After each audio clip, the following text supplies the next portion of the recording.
Hello everyone and welcome. I'll just see who is joining as people here. Thank you for being so punctual, and I can see some names that I recognise in the attendees. So thank you very much everyone for being here so punctually, and not sure if it'll just be small and sweet and intimate, but just to honour that you're all starting, we're all starting on time, I will commence our time. And we are recording, and you will receive a copy of the recording and the slides that I'll be sharing during this time.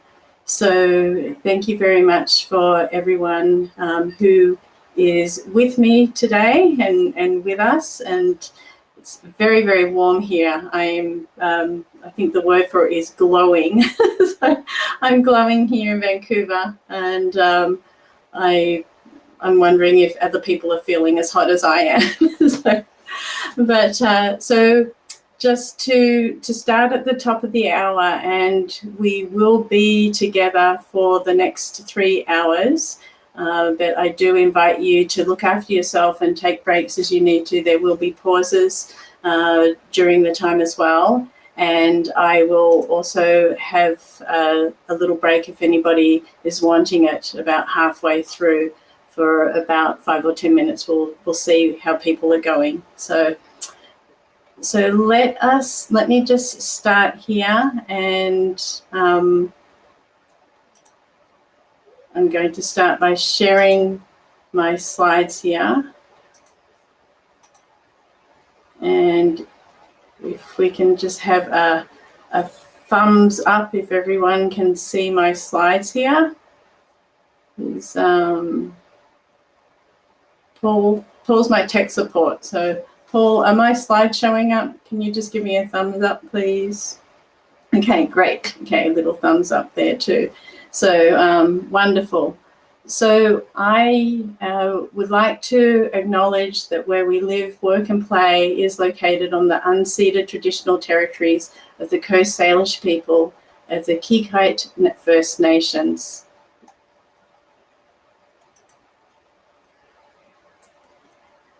And I want to start with the words that some of you may be familiar with, those of you who know me.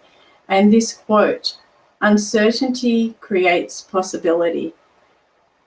So I just invite you to take a moment and just to be aware of what's coming up for you as you read these words, and maybe as you heard me say the words as well.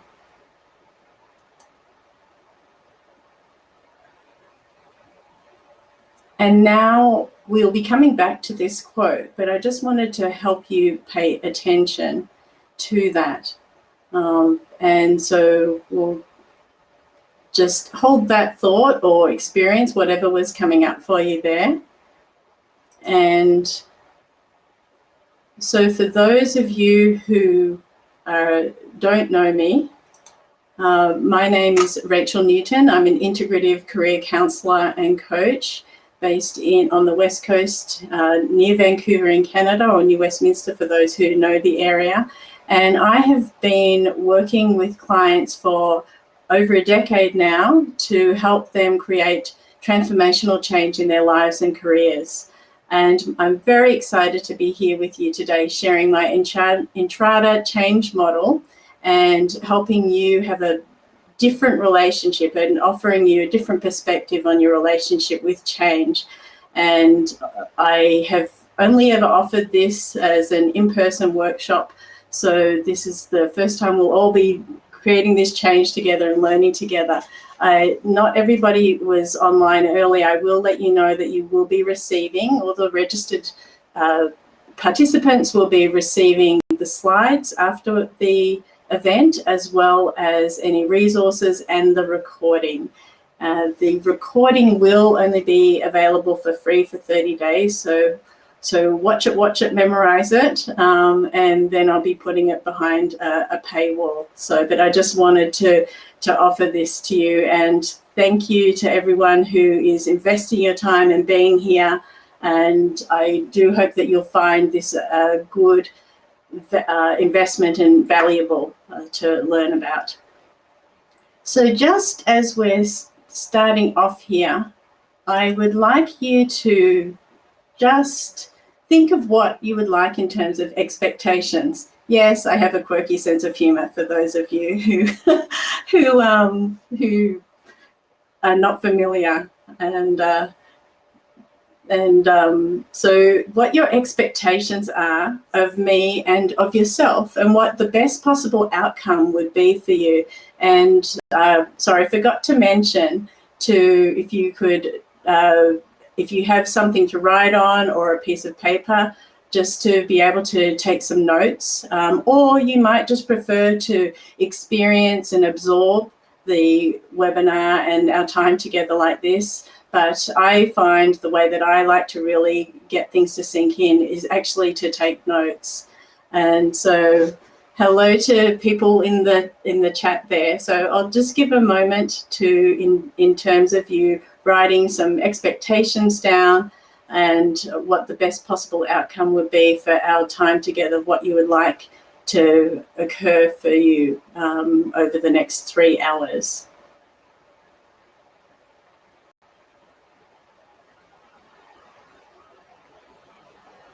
Okay, so hopefully that's enough thinking time for you. And I am just going to do a little bit of housekeeping here. I've got my chat up, and so I can see you interacting. And I also, there's a Q&A section. And so in terms of our time together, just to let you know what to expect, there will be, I will hopefully have about 30 minutes for Q&A at the end.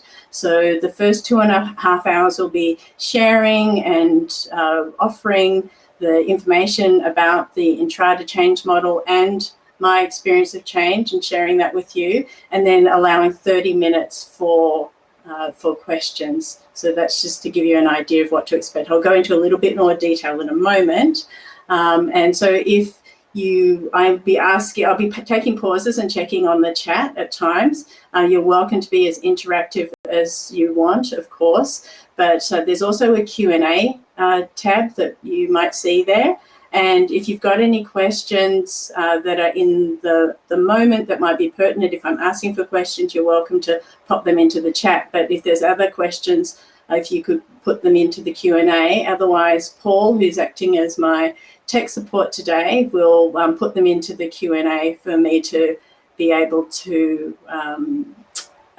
hopefully, to be able to answer in the last half hour of our time together today.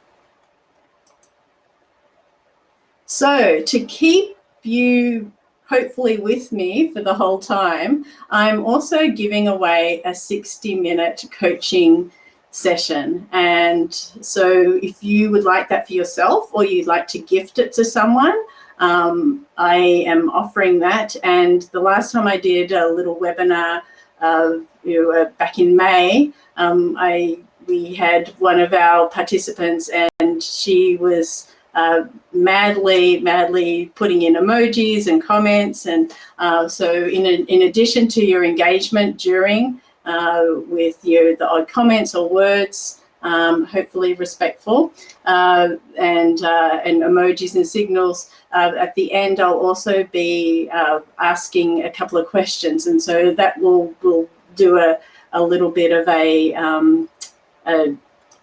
raffle, I suppose, to see who's the most engaged and pick that person. So hopefully that keeps you a little bit interested through some bribery there, or motivation, should I say. So what we're going to be covering today, there are five main areas. Sorry, I can't count my own squares. There's 5 main areas that we're going to be counting today. So we already touched in about with the quote. That was the introduction to me offering the emotional, what might be coming up for you emotionally about change, and we're going to explore that a little bit more. Then I'm going to be sharing with you the Entrada change and transition model. And I'm going to be sharing my change story and offering you the concept of the change story, and then offer to you how you can create your own change story. And then we'll go through some tips and tricks about how to manage change and how to help you through change, and then offering you how you can actually implement what we have taken in today and ideally help that to create positive change for yourself. So just before I move forward on that, I know that sounds like a lot to pack into the time we've got, but I'll be as efficient as possible. But I just want to check if there's any questions about any of that from the audience before I move on. Okay, hopefully people are still there. Okay, so earlier I put up a quote when we started. Thank you very much for letting me know that you're still there. And the words were uncertainty creates possibility. And I'm just wondering, thank you, Aveen. So I'm just wondering if anyone would be willing to share their response or what came up for them in regards to these words. Was it a thumbs up, a thumbs down? Is it a meh? Does it feel neutral? Is it confusing? Is it something else? I'm just wondering if anybody has any response to these words.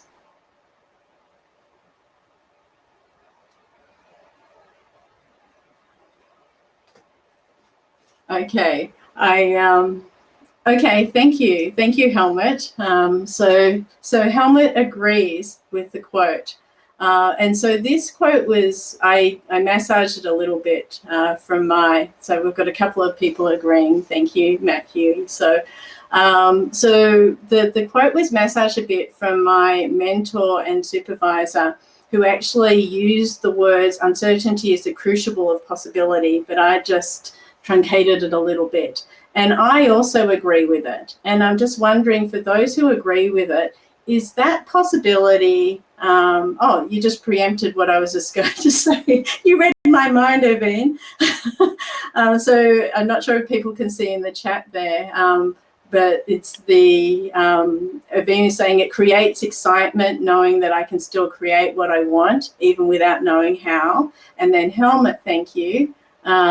Speaks to the possibility needs to turn into action, and that's the hard part for me. So I'm so glad that both of you brought up those different aspects. I'm actually getting goosebumps how in tune we are, because we're going to be exploring those together, and I agree with both of you. So and I'm guessing I agree with other people too who are being a bit more quiet, but so we'll proceed with that. But I just want to also point out that excitement to me is something that feels positive. And then Helmut was like saying about, it can be hard and challenging to take action. And to me, when I want to do something and I can't do something, it leads to frustration, and it can feel, like a lot of obstacles and a lot of negativity can actually come up. So just both of those are different states of like mindsets and different states of emotion. So does that resonate with anyone? So we can just have a thumbs up as well, those little emojis too. Okay.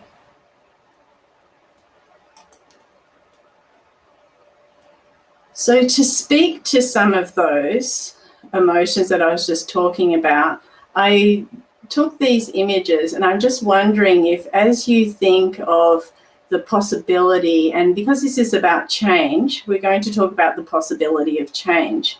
And so as you consider for yourself what your relationship with change is right now, and that quote or some other similar experience with change, do any of these images make sense to how you feel?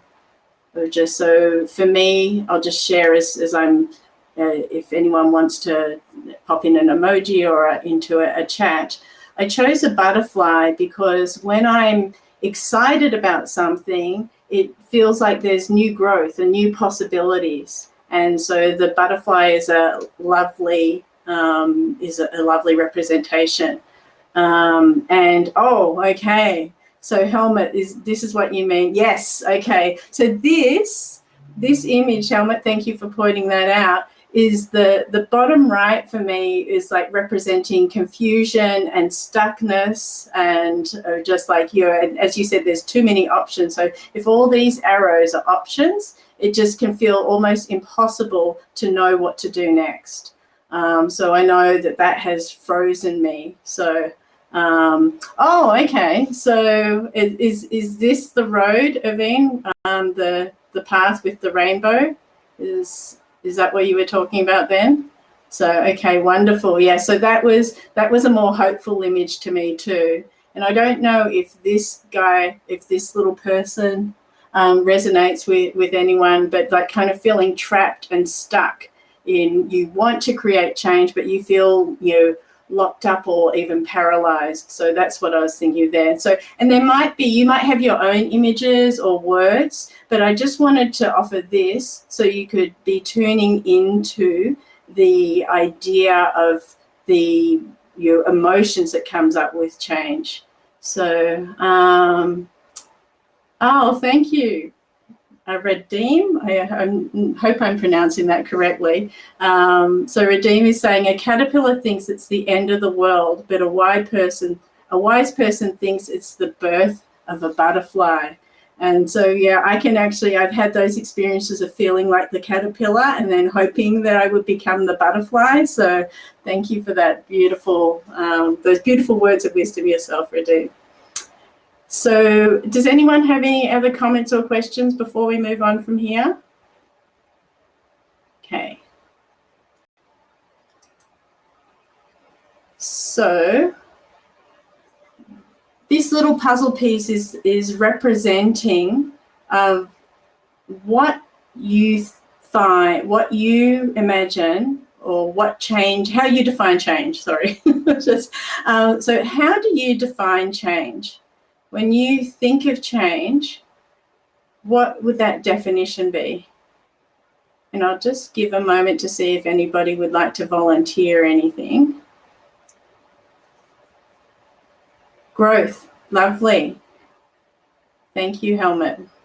And I'm going to add that growth is probably after you've been able to take the action and not feel so confused by all the options, I'm guessing. So there's positive. So wonderful. Thank you, Helmut. And yes, to be very organized. Thank you, Matt Huey. And expansion too, and moving forward there from Helmut. Thank you. So all wonderful answers. So here is the dictionary version to keep you all from feeling that you need to guess. So I'm not going to read out the words here. You're able to read them for yourself. But basically, I think of change as the event when something actually occurs. So the change is the event. And then there's another word, transition. Who has heard transition and change used interchangeably or together?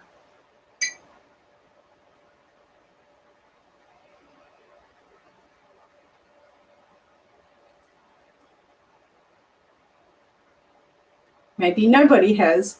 Okay, I used to hear them used, and I still do. I hear change and transition used together or interchangeably. And so I always thought that, oh, thank you, Irvine. I think there's just a bit of a delay on the chat here. So yes, definitely with changing jobs, Irvine. And in terms of the change is the event, but then transition is the emotional part of the change, how you move through the change and the psychology of the change. So it was actually quite helpful for me to realize that change and transition were two different things.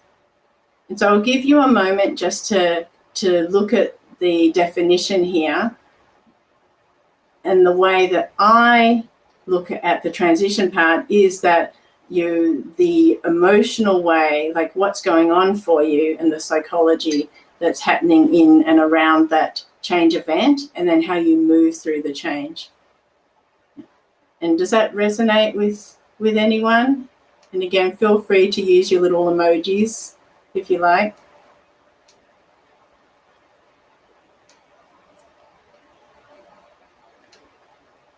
So we've got change and transition. Thank you, Matt Huey. And now I'm going to actually speak to you about the Entrada change and transition model. So we've defined change and transition, and now I'm also going to define for you Entrada. Does anyone here know what Entrada means? Just the pure definition. I've got mine is a little bit different because I'm using it in a specific sense, but does anyone recognize the word Entrada? Yes, Redeem. Okay, somebody knows Spanish. So, are you in a Spanish-speaking country, Redeem?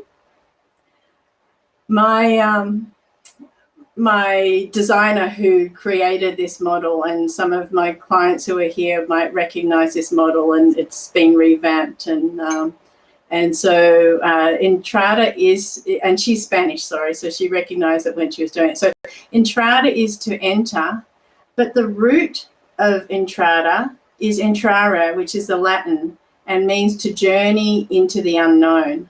I'm not sure if you already knew that, Redeem. So it's a specific type of entry. And the reason I chose Entrada for my change model and for my, it's also the name of the process that I work through with clients to help them create their transformational change in their lives and careers. But the reason I chose Entrada is because my experience when I worked with my career person many moons ago was that it was a journey into the unknown. And there was a lot of uncertainty, but it was also an adventure. And so I wonder if that resonates with anyone. If you think of change, whatever your change story is, of like if there's a sense of journeying into the unknown. So no, Laura. Okay, so I don't know if that's a no or if that's your my 7-year-old niece who is typing on the board there. So, okay. So in terms of the coming back to the Entrada meaning, so in coming back to the model itself, there's 3 parts to this change. We've got the start of the change and the outcome of the change, and in the middle is the biggest circle because it's the neutral or the limbo zone, and it's big because it contains these little bubbles that are actually representing change within change. So that is the cycle of the change, is that change is always happening as well. And so the biggest part that we tend to spend time in is actually this neutral or limbo zone. So this is where that transition part of the change is occurring as you're journeying from the start to the outcome. So first of all, I'll just check from that explanation before I go on. Is that resonating with people? Again, if you want to drop something in the chat or put in an emoji. Thank you, Helmut. Thanks for that. So the other piece that I'd like to offer here, thank you, Evine, is that in terms of the time that you spend in the neutral limbo zone, that's also going to affect the outcome. So if we rush through this, or if someone rushes through this, it could negatively affect the outcome because you perhaps haven't processed a change or you've gone through. It's going to be very personal. Thank you, Redeem. It's going to be very personal how you go through there. The other part, and I'll tell you more about this later, but the other part is if we stay in this neutral or limbo zone too long, we can get stuck. we can get complacent.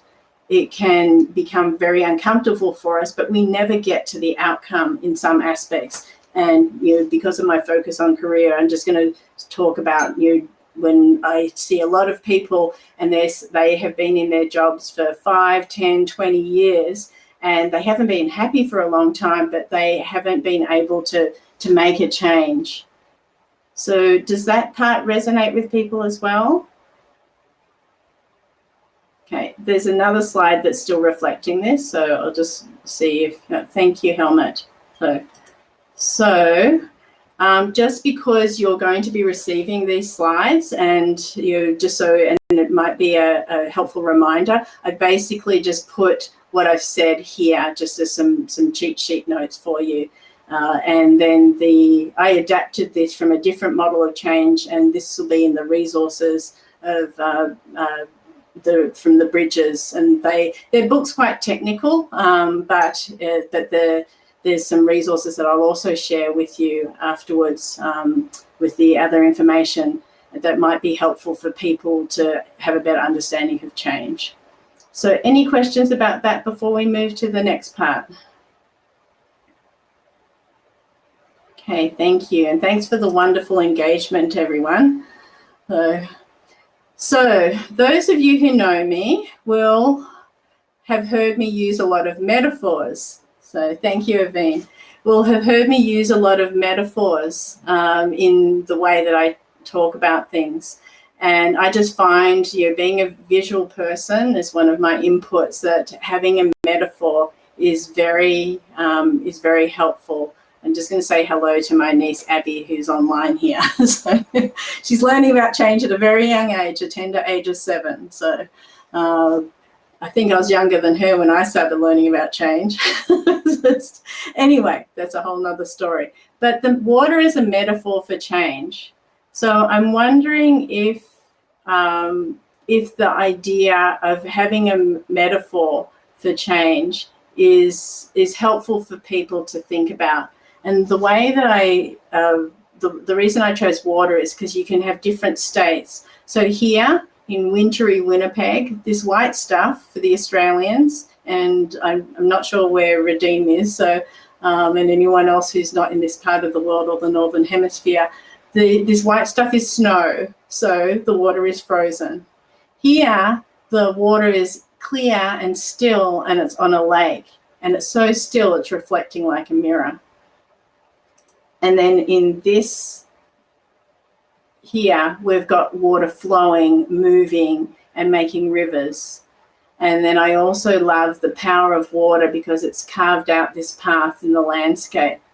So I wonder, first of all, does the idea of having water as a metaphor for change, is that helpful for people? And secondly, does anyone have other ideas of metaphors for change? And feel free to share that if you've got any other ideas or offerings. So, hello, Abby.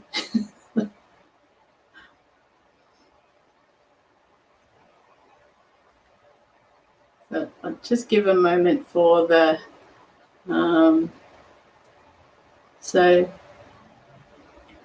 yes, that was from me, Helmut. I think that you've heard that from me before, so thank you. I'll just offer that some of the other, when I've done this before, thank you, Matt Huey. When I've done this before, other people offer seasons as a metaphor of change, or growing, like the growth of a plant, going from the seed and then the shoot, and then right now I've got some garlic that's ready to have its scapes cut off. So just the growth is in like an actual organic growth like that as a metaphor for change. So just offering for you, it might be a word, a symbol, there might be a phrase that it could be helpful for you to think of change in different states. So just offering that for you, for anyone. And if there's any questions, feel free to pop that in the chat. So change metaphor, instead of water, we can see a color pixels. Oh, that's interesting, Redeem. Yeah. So do you want to say more about that, Redeem?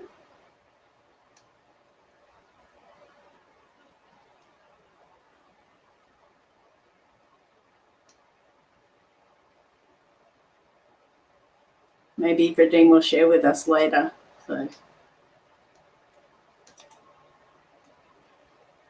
Okay, so we've done an introduction here, and I've shared with you.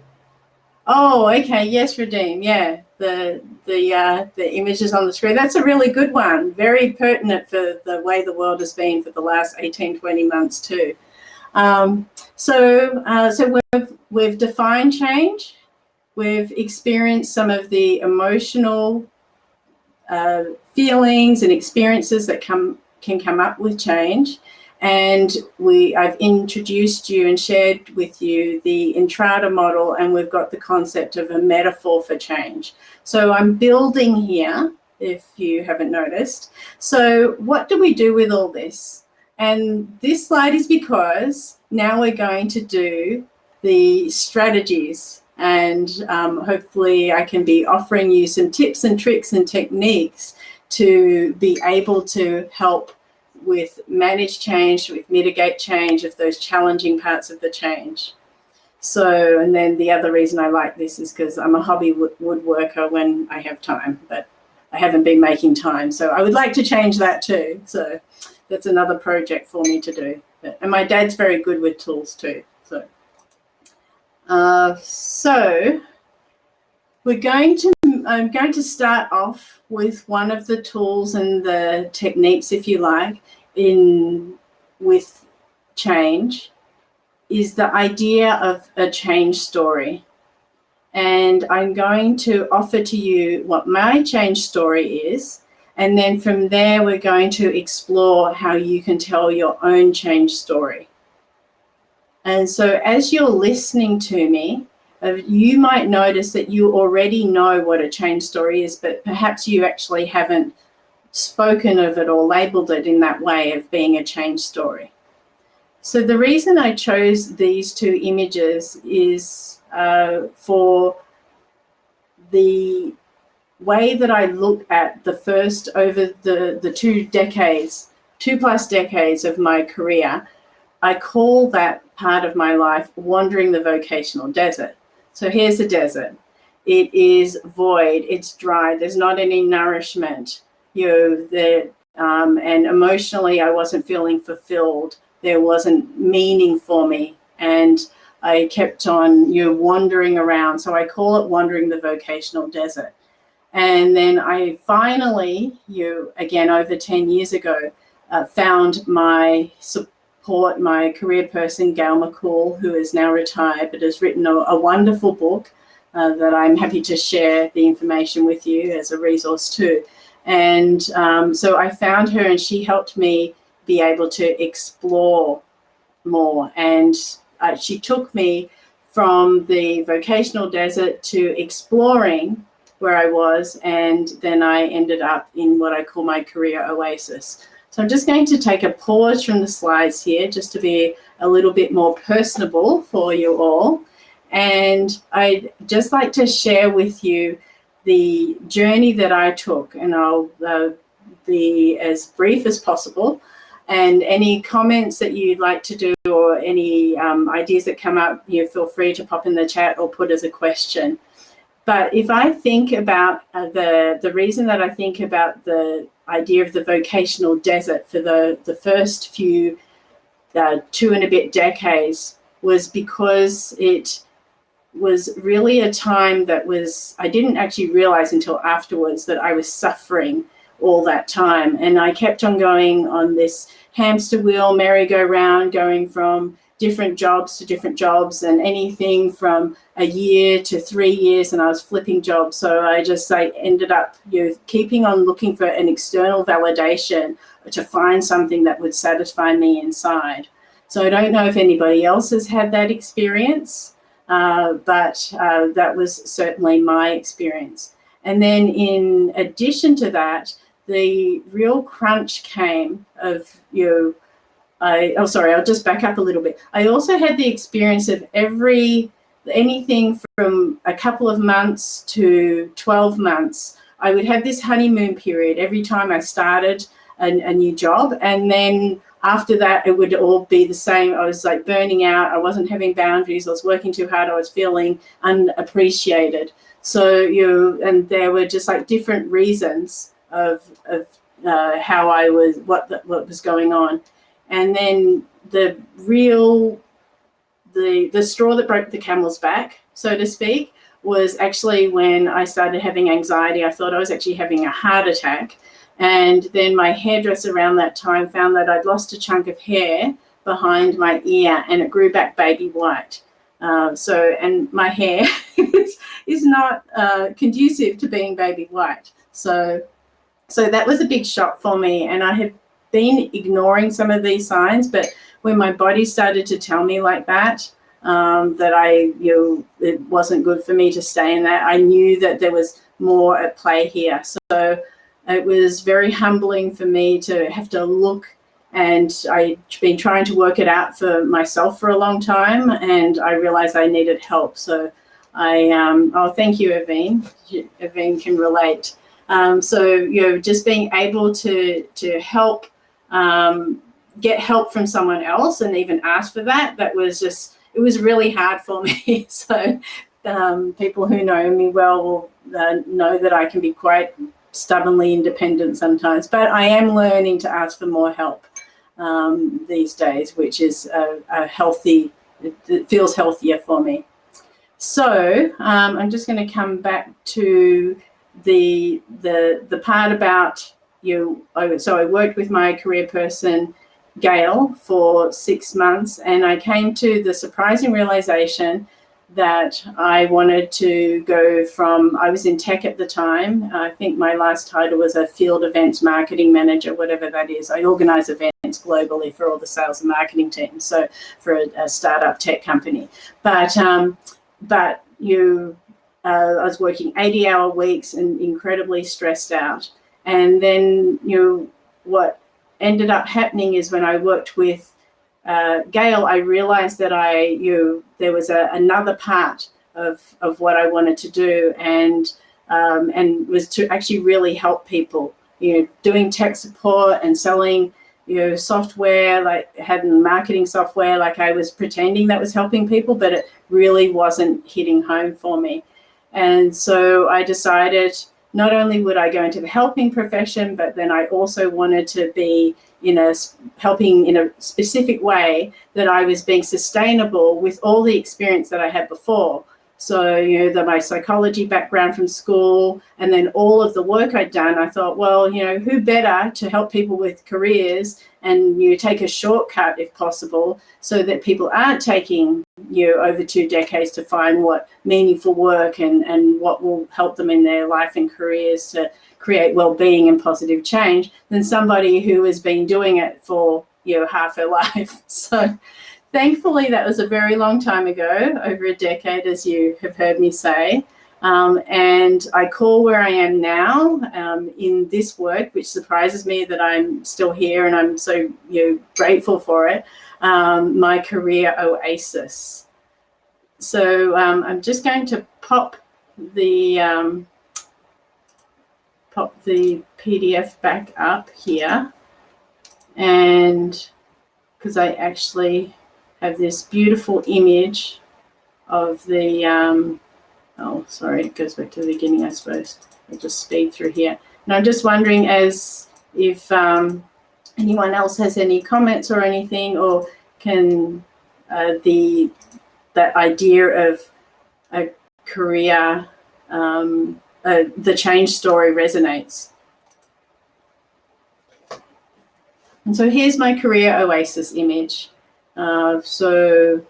It's got flowing water, and I know when I'm open to things and I'm in flow, I feel really energized, and this water is really refreshing. I'd actually love to be swimming in there right now. For those who might recognize it, it's Plitvice in Croatia. So this was my career oasis. This is my career oasis, and this is the image. So I wonder if any of you feel like you have been in your version of the vocational desert and have made your way to either the exploration stage or your own career oasis?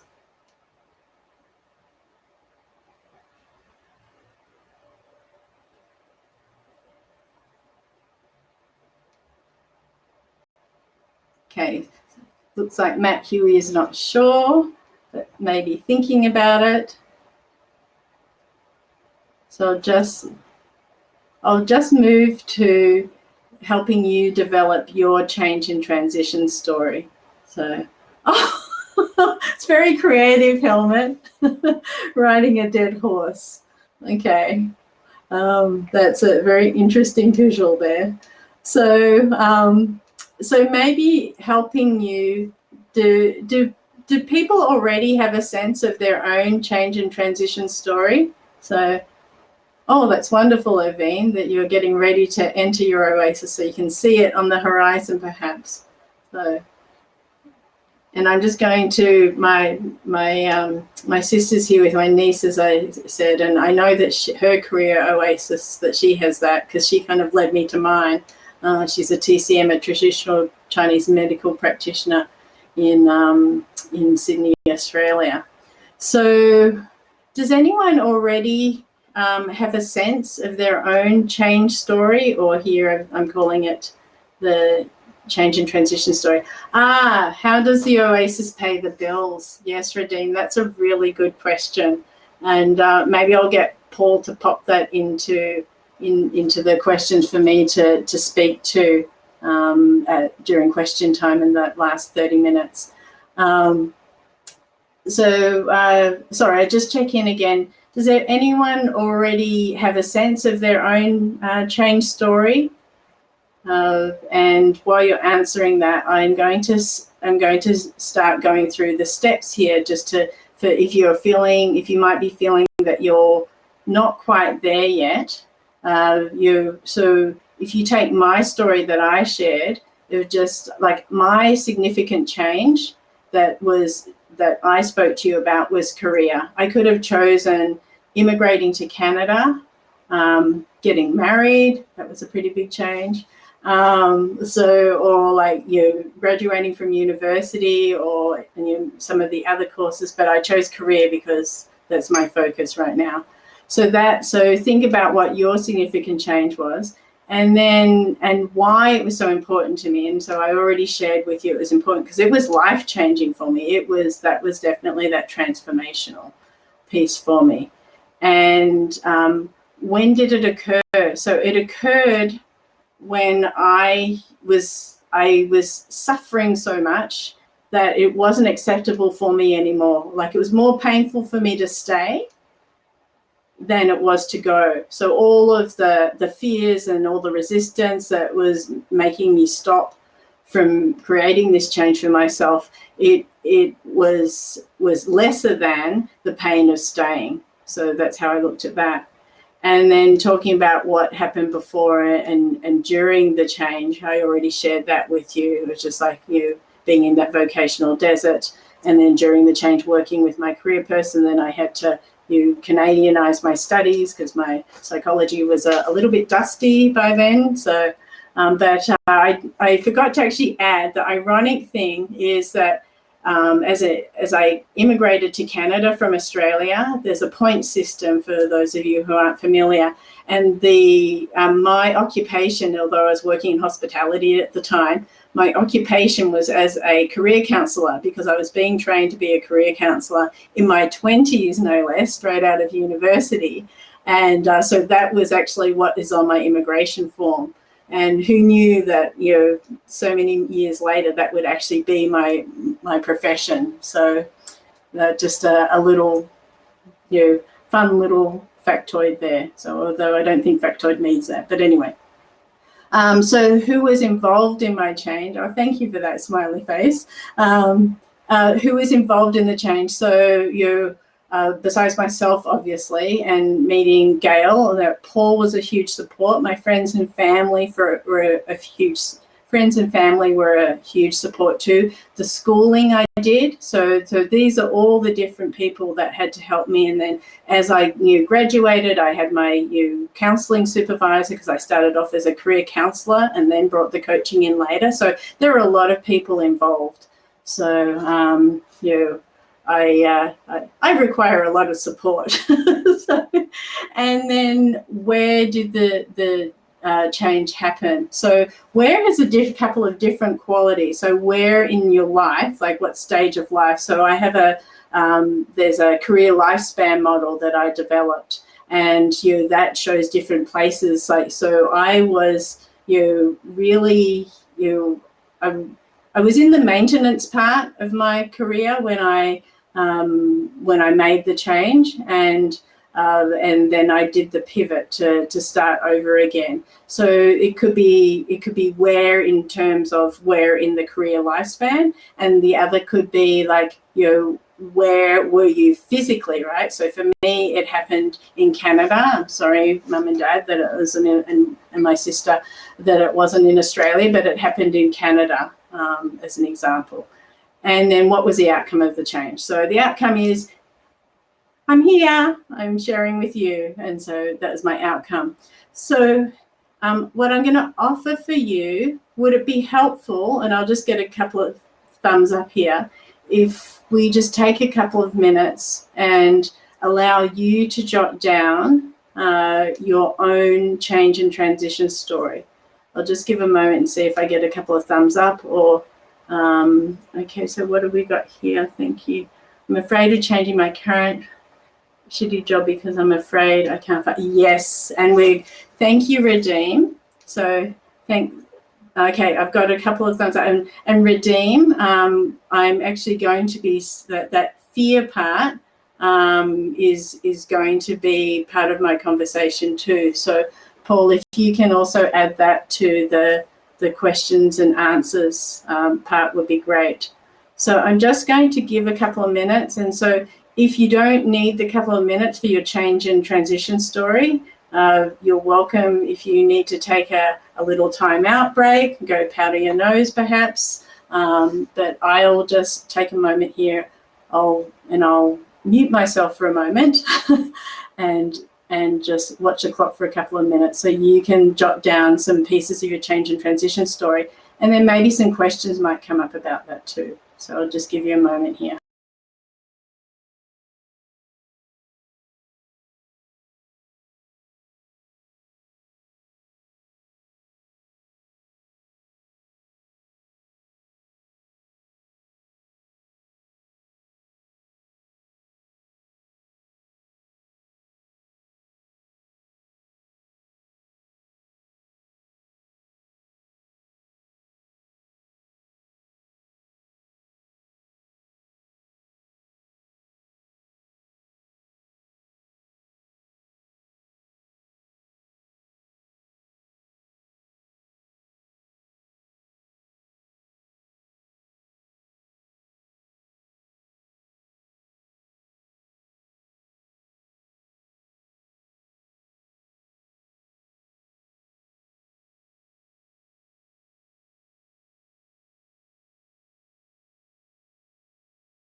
Okay, so I know that wasn't long, and if we were interactive and live together, either on a different platform like Zoom or in person, we would take a bit longer here. But in the interests of keeping time and with the helping or the sharing, so I can share everything that I'm offering to you today, we've just got those couple of minutes. Does anyone have any questions, or did anyone struggle with any parts of developing their change and transition story? I know Redeem had a couple of questions there too, and I'll be able to have a look at them at the end there. Okay, I'm going to take silence as a no. And we're going to move to the next part here. So, who knows what these are besides cute? I think they're cute.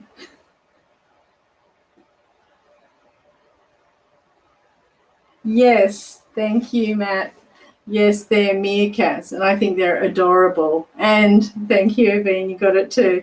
So, and I used to, this is a geeky side of me coming out, I used to watch this documentary about meerkats. And I don't know if anybody else knows meerkats or like watch documentaries, like being the nerdy person that I am and was, but they're very curious. And so the topic that I'm offering you right now is about curiosity.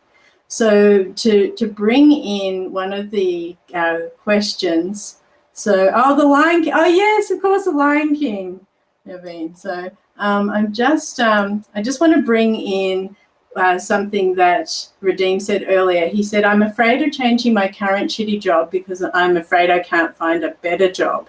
And so fear, when you experience fear, do you feel like trying something new? Like, do you want to be adventurous? Do you want to put yourself out there, take risks? Maybe you just like a thumbs up or a thumbs down, or a sad or smiley emoji. Like, who, when they're feeling fear? Okay, yeah. So that I'm going to take the thumbs up, meaning that I hope it means that resonates with the person who gave that thumbs up emoji. So okay, so Redeem is sharing here.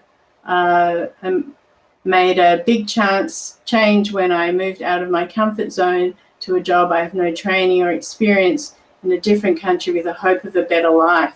Oh, okay, wow, that's a really big change story there, Redeem. So you took a lot of risks there. So, but it's sounding like right now you're not feeling like taking a risk like that again. So while I'm waiting for Redeem to okay, so yes, so the antidote, one of the antidotes, it's not 100%, but one of the antidotes for feeling fearful and shut down and contracted and constricted is to have curiosity. Does that make sense to people? Or just like, if you're curious about something, so you're here spending and investing your time with me today because I imagine there was something that you were curious about in the email or the post, however you found me, that you received about this change webinar. So there was something that sparked, which is like, I want to know more. So I'm imagining there was some curiosity there. So oh yes, Helmet. It was just like so curiosity, or just like even like having faith or hoping something better will materialize. So there's that sense of hopefulness too. Thank you. So I'm just going to give some prompts for curiosity and see if this resonates with people too. So there's 8. How many fingers do I have? There's 8 pieces to this. So the first part of being curious about change is to gather as much information as possible with what your experience of change is. So I already had you tune in with the uncertainty creates possibility, and we talked about some of the experiences of change. So what I'm doing here is I'm prompting you to pay attention to how you're experiencing change. So that's one aspect. And the second one here, name it to tame it. So again, those of you who know me, or maybe some people know this because it's not just mine, know it as a mindfulness. And it's about when you become aware of something, then you can do something about it. So when we have these blind spots, we're not able to even, they're called blind spots because we can't see them. But if we bring them into the forefront, then we can actually decide proactively, do we want to change something if it's not serving us? Usually it's a pattern or behavior. So there's that awareness. But I think that some of the chats here have also indicated it's not just enough to be aware of something. What do you actually do with that awareness?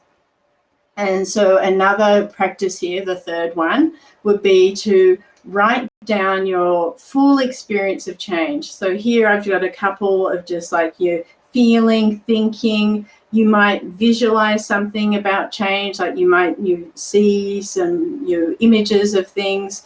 Like change might leave a bad taste in your mouth, literally. Or there could be lots of different ways that you experience change. So just doing some journaling, or even just if you're not into journaling, you might want to record yourself talking about change, or share with someone that you feel that you can trust, talking about all of your experience with change. And in that, see if you can be able to identify patterns. So you heard my pattern was a repetitive pattern of, like, I was on this hamster wheel merry-go-round and I kept on looking for a different job that would satisfy me, but I kept on doing the same sort of work. I don't think I added that, but I was doing the same sort of work and just like expecting a different result.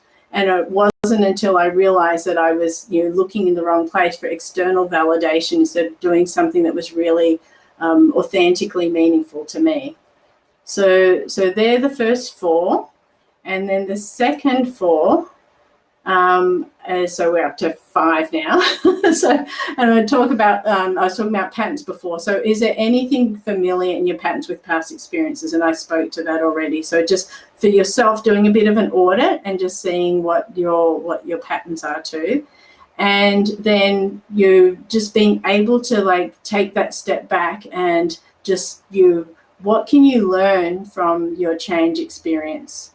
So that is, just like, again, a deeper audit, if you like, of just being more detailed about how you went through that change experience. And then the other to be repetitive again, and there will be some repetition because everybody takes information in differently. To be repetitive again of just like considering, from that quote again, that uncertainty creates possibility, and just like noticing what comes up for you about that. So if you haven't been able to work out if there's any patterns or anything, of just like taking a look and being curious about change in a different way, using things like that quote. And then the final one, the fourth one on this page, is actually sharing that with a trusted someone, either family or friend, or if you wanted to trust me, just someone that you could go to and talk to help you, support you through that change. So I went through those pretty fast, but I just want to check in with if I still have you all. Are there any questions coming up?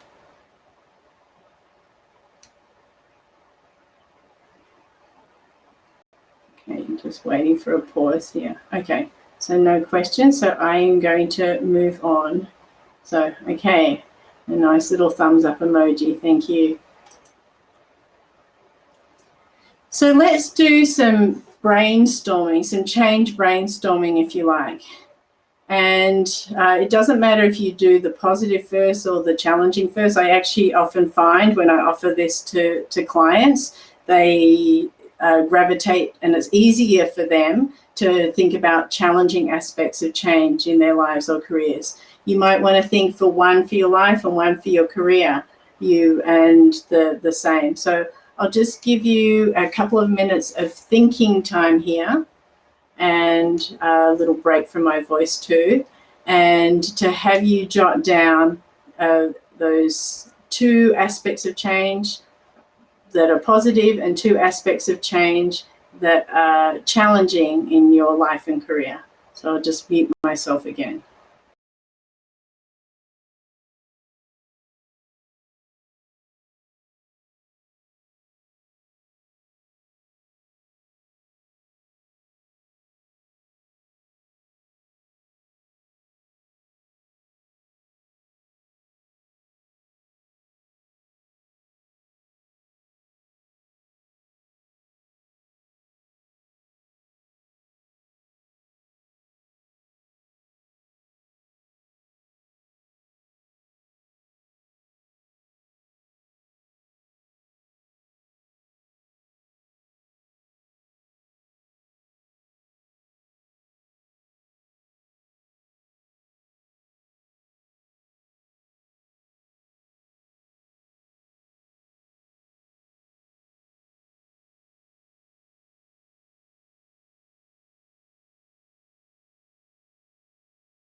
Okay, so hopefully everyone wrote down at least one of each. If you didn't get back to two, and maybe that's something that you can come back to after this.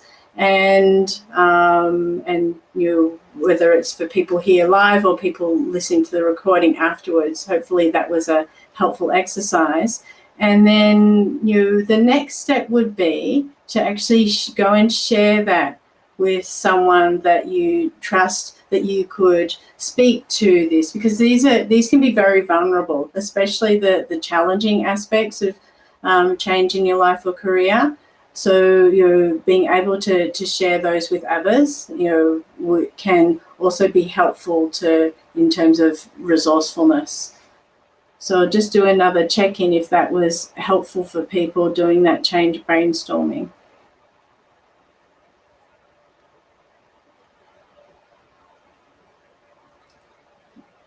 Okay, so I'll move to the next slide here. Okay, so now to add to some of the tools to help you be able to have a better understanding of change, I like to use acronyms, and it drives my husband crazy that I do, but if any of you are familiar with Siegel, he also uses acronyms a lot. So I'm in good company because he's a very well-known mindfulness guru. So I'm going to use this acronym of change, and this is going to be a prompt to help you. You might come up with your own what stands for each letter in change. And so these are just prompts, and the idea is just to help you stimulate and think about change, hopefully in a different way. So the first part is the change story, and you heard my change story, and my hunch is if we were all together and we were sharing change stories together, each change story would be different. That's been typically my experience when I've done this workshop with others. And so knowing that your change story is unique, so that's the first, what the C stands for in the change. And then the H is to consider like how the change is happening to you. So that's just as it sounds, of just like start to be aware of, is it physical, is it emotional, is it spiritual, what is happening in this change space here. And then the next part of the A is like being aware and paying attention to change. So what is happening here of just it's the that kind of mindfulness and just being able to notice what is actually going on for you in regards to that change. It's just like to be very present about what's happening. And then N, the idea of change. Do people agree that change is always happening, and that we should it would, if we can expect change to occur, that's a normal occurrence. So occurrence, but is it that it's normal that change is going to all be happening? So I wonder if anyone agrees with that. So I'll just move on. This is actually Helmut, who must have intuitively known. Thank you for the little thumbs up there. You talked about growth in change earlier when we were looking at definitions. And so growth can be an outcome of change. So that's the G in change that I've put there. And if we look at, even when we might have made a change that we think is hasn't gone the way that we wanted or expected, it can all be information. So one of my mentors that Irvine knows as well offers that there's no such thing as failure, it's all feedback, so it's all information. So how can you grow from that experience? And so I really like that perspective. And then finally, E is just like not being alone in your change, because everyone goes through that change. So Yes, Helmut, your material loss or less pay can be personal growth. It can help you grow and expand in different ways. Absolutely. So, knowing that you're not alone as well, because oftentimes when we're going through change, it can feel very lonely, especially if we're in the dark places and just feeling overwhelmed and stuck in change. We can feel like we're all alone and want to isolate and just like feel like maybe I don't feel understood. So is that helpful, the having those words to be applied? So yes, absolutely. Thank you for saying that, Helmut. And there's a part that we're coming up to that will actually, I'll speak more to that, about how other people can find it difficult. If you are trying to create change for yourself, it can feel confronting for them. So even though everyone experiences change, everyone also can respond to change differently. So thank you. So that is more of a deeper understanding of change to help us. And now earlier, Helmut, you talked about how do you start to put into action change. And I chose this slide. I was actually thinking of little Abby, and there's also an A there. Yeah, thank you. Yes, we'll pop that in the Q&A for the change and fear as well. Thank you, Helmut. So I chose this slide because the acronym this time is going to be ACTION, but it also made me think of that it can be messy to try to implement our change. And I know, having watched wee Abby, my little now 7-year-old niece, eat spaghetti, it can be very messy. So I think this had a dual purpose, of like I was talking about metaphors earlier. So this is the action part of change here. And now, what does action actually stand for? And so the first part here is like, what is your perspective of change? Or here I've used the word attitude, and how you're approaching change. It's just like, is it scary? Is it expansive? We've had both of those have been shared here so far today. And it also could be determined by the type of change that you're embarking on. So I remember at the beginning of my my practice, I was incredibly excited just to be actually going from just practicing on all my poor family and friends as a counsellor, and my inner network, to actually working with people who didn't know me. And so that was really exciting when I was starting that. And then each time that I have shifted and grown my business, sometimes it's felt exciting, and then other times it's felt quite challenging as I've been wanting to improve and expand depending on that. So even looking for myself, what's my attitude in terms of the context of the change that I'm trying to create? And then here, as a subtopic, I've got here, how committed am I to change? Because sometimes you might think that you want change to happen, but then when you actually start doing it, you feel like you're bumping into so many obstacles that you just want to run away and hide. And that's speaking to that fear piece, and we'll talk more about the running away and hide and the idea of fight, flight, freeze in terms of the anatomy of fear and how fear shows up when we're trying to make change. The second is the C, as the check-in. So what I mean by check-in is just to take stock.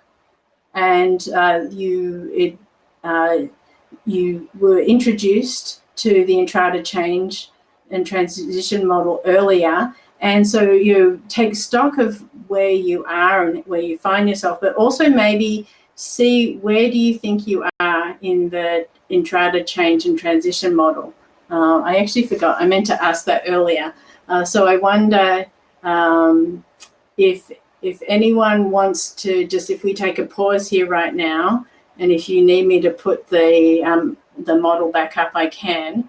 that if we took a pause right now and thinking of if there's a change you're going through right now, whether it's career or a significant life change or even insignificant, if it doesn't seem that big, but it's a change you're looking to, if you check in and see where you are in the Intrada change model, would someone like to share? Like, do they think they're at the start? Are they somewhere in the limbo, neutral zone in the middle? Or are they, in the outcome part and about to start the change again?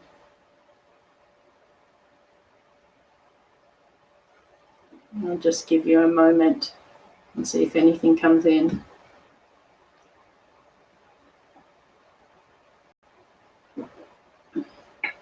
Okay, maybe you have to think about that for a little bit longer, and that's okay too. So, being unsure, yes, that's another part of change too, isn't it, Helmut? The uncertainty. So, that would perhaps be helpful for you to be able to do a check-in and just like seeing what you know of change, and what you learn, what I'm sharing in terms of change today. And just being able to work out, maybe over the next hour or so, it might give you more clarity about where you are in that change and transition model. And if it doesn't, that's fine too. It's just that because definitely uncertainty is a big theme that comes out with change. So yes, and Irvine sharing, I'm observing and noticing my old patterns and I need to let go of so my change can be more complete. Well said, Irvine. Just those old patterns, they're like so hard. It's just that comfy pair of jeans that you don't want to let go of, even though they're full of holes and everything. You can only wear them around the house. It's like it's time for a new pair of jeans. And like having to let go. The letting go, it can be really hard. Thanks, Irvine. So that was a check-in, and now moving to the T of action of just coming to that the feeling part and how we're actually doing in terms of our experience of the change. So this is the transition part of the change of just like how are you handling the moving through the change. Is it feeling that like what Irvine just said about just like her old patterns are coming up and rearing their head, and just like another way of thinking about that is that there's a part of the brain called the default mode network, and it just like it takes you back. You can like feel like you're like 5 or 6 again in terms of not being able to move forward on things. And so how are you doing in terms of what's coming up for you negatively, positively in that transition part of the change? And then the I is individual. So this is speaking to the needs of what you need in terms of your change process. So has anyone experienced that when they don't have their needs met, it can be frustrating or uncomfortable or upsetting? Just like a big one that I hear and I've experienced too is like when you don't feel heard or understood. Thank you, Helmut. Yeah. So that's in terms of your needs, and when there's an external force, it's just like so really tuning in here for the I of just like what do you need in your change process. And it might be that you're too close to the change that you're wanting to manifest, and you might need to have an objective opinion to be able to articulate what those needs are. I'm hearing from some patterns of what's coming out of the chat from different people that because fear and uncertainty is bringing up a lot of challenging emotions. So maybe there's a basic need for safety here. And so how do we help you bring more safety? What are some of the things that we can do that? So being aware of that.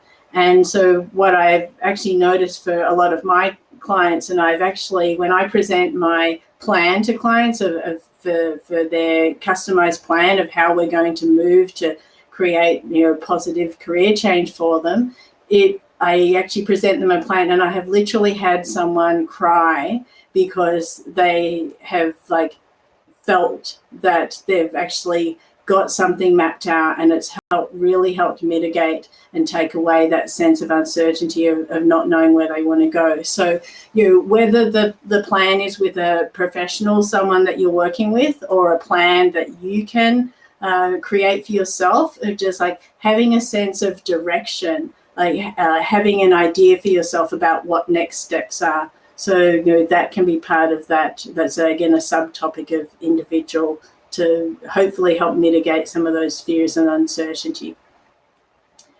And feel free again to be continually dropping in questions or comments here too, everyone. That's wonderful. So the O, the observe part is for those of you who are familiar with STOP, another acronym. It's a mindfulness tool, and I will add that. Paul, can you please make a note for me to include STOP in resources for everyone?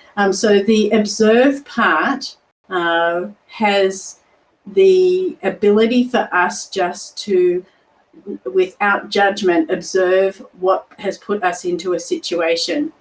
And so this is it's just a short little summary of that, but just to be very present with what's happening for you in terms of especially your emotional and physical state of your change. And so that's what the observe is pertaining to. And then finally, N, so using your network, and so those resources to help manage and process your change.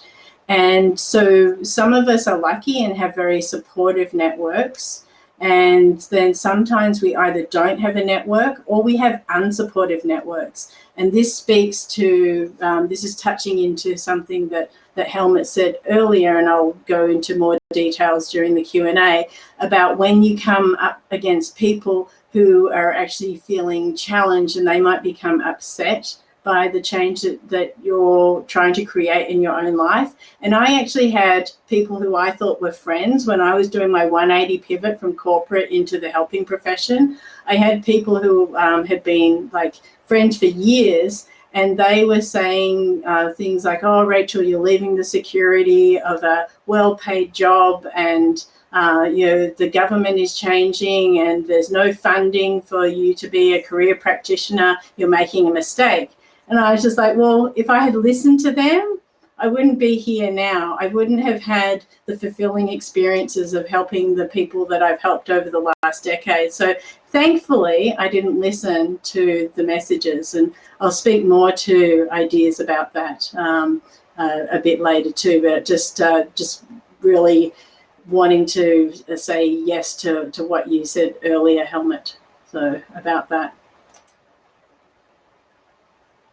So actually, before we move to this, do we need, oh, thank you. Do we need a little 5-minute break? Does anyone need a little 5-minute break at all? So I'm giving you a lot of information, and we're almost at the halfway mark, actually. Okay, Helmut. So let's do 5 minutes now. I have got 20 after the hour, 20 after 4 Pacific time. So I'm, and then I can do Aveen, that's easy. It's 20 after 6. So I'm not sure where Redeem is, and in Australia, you're kind of on your own family. So, but let's come back in 5 minutes. Okay? Thank you, everyone.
Okay, so I'll just check if people want to give me a thumbs up in the chat or just a little yes if they're back.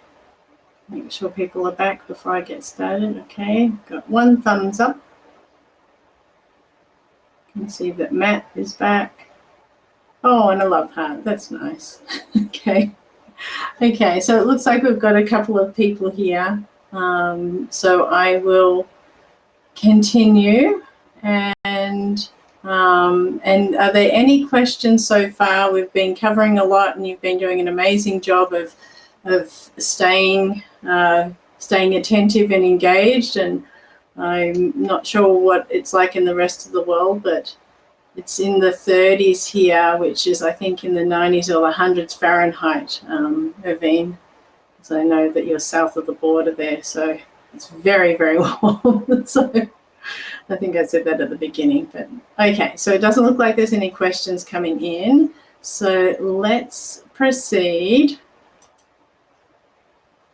to 37. Wow, I didn't realize it was that hot. That's crazy. That's Australian temperatures. So, okay. So implementing the Entrada change model. So to continue on with action and actioning our change, just what I would like you to do in these 5 steps is to yes, Matt, you'll be able to catch up, and there's also the recording, so that's fine. Okay, so if you consider a change that is pending for you, something that you think of, and so I'm going to take you through this and have you imagine a pending change for yourself, and this is a change that you are wanting to create, or it might be a change that you are feeling that you're forced into. So either of those scenarios, because sometimes change happens to us and we don't feel like we're in control, and we feel very passive in it, or sometimes we're proactively trying it. So I'll just give you a moment to check in and find a future change that you're wanting to create.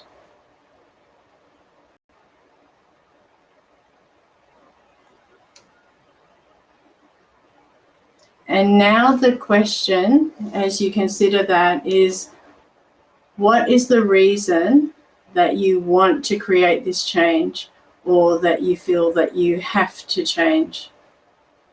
So just taking a moment there. And for those of you who need to, you're welcome to, you might want to jot down some notes.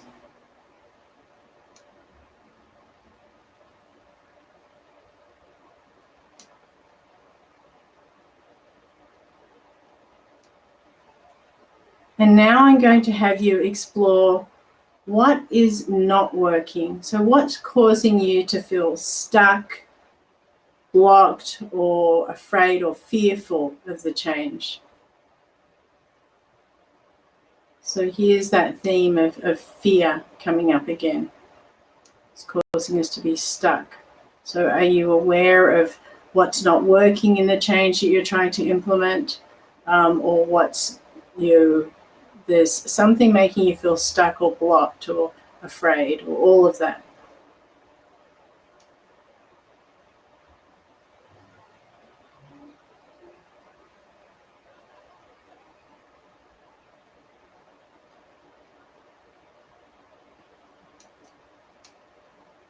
And now, why do you want to change? If it's a proactive change that you're trying to create, why do you want to change?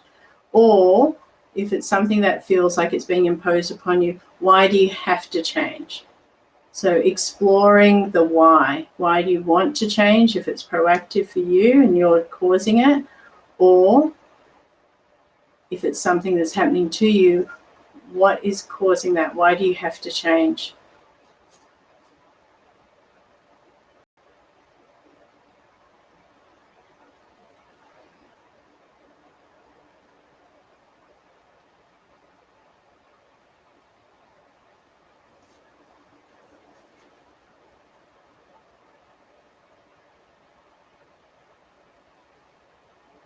And now finally, you might not have the answer to this one, so just be gentle with yourself.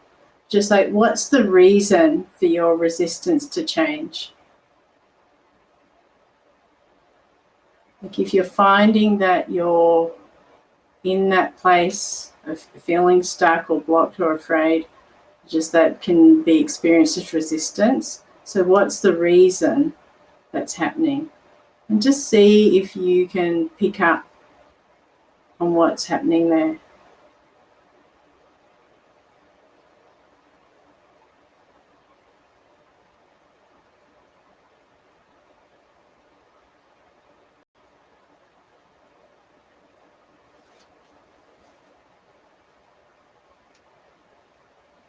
And I'm just going to give a moment for anyone who might like to share anything that came up with them for any of those questions.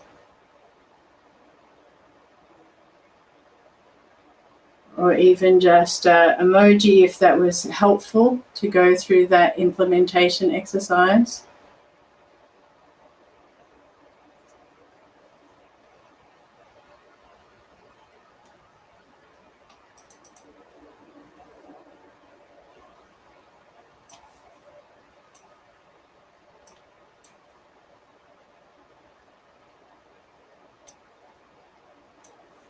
Okay.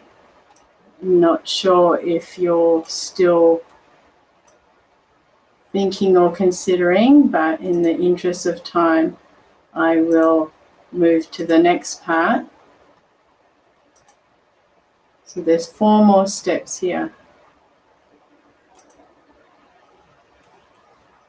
And so the 5th step is how your perspective might affect the change that you want to make.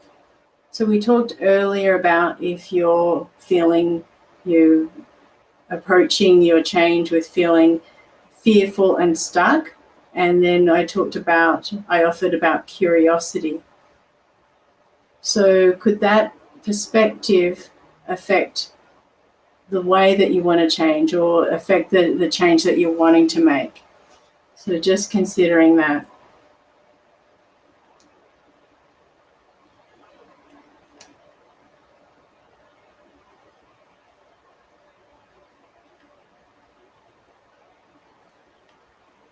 And then in action, again, we're being repetitive here, but for everybody, information is received at a different time and in a different way. So is there a plan that you can create to give you tangible steps and move forward with the start of the change? So is there a plan that you can create, or maybe you need some support to help create that plan? So thank you. Yeah, so thank you, Helmut. You're commenting it's a challenge to consider changes that are not within the parameters of what you think is feasible. So yeah, in terms of perspective of just like is there a way that you're looking at these challenges that is actually causing you to feel stuck? It was just like, is there a little bit of a shift or a tilt? Like, is there something that you might not be able to see, and perhaps you need someone else's perspective, or maybe if you were just to do some exploring in a different way, you might be able to hear or take in something to be able to help you shift your own perspective. And I see you've got that exactly. Wonderful. Thank you, Helmut. And so we talked about the plan, and then the next step 7 is, are there any inner or outer resources that you can call on to help support during the change? And so the outer resources could be people in your network. And you might even need to go sometimes out of your network to find those resources. Another outer resource could be Google, as an example, doing some research. There's a lot of self-help books. There's a lot of programs that that you could be doing. So your other people's expertise is an example. So they could be some outer resources, or your network friends, family, professionals. So they're the outer resources. And then the inner resources would be actually just checking in. It's just like, so being curious about and exploring how you've navigated challenging change experiences in the past. So is there something that you've been through in the past, and that could actually be a little bit of a framework or a roadmap to help you. So that might be another possibility for you too. And then the final one here, the fourth one on this page, is that ideally, if there's any tools and techniques that you already know that you can also implement and integrate and into what I have shared with you today, then in terms of how you have got a better sense of what the change experience is, use all of that information to help you go through these implementation steps.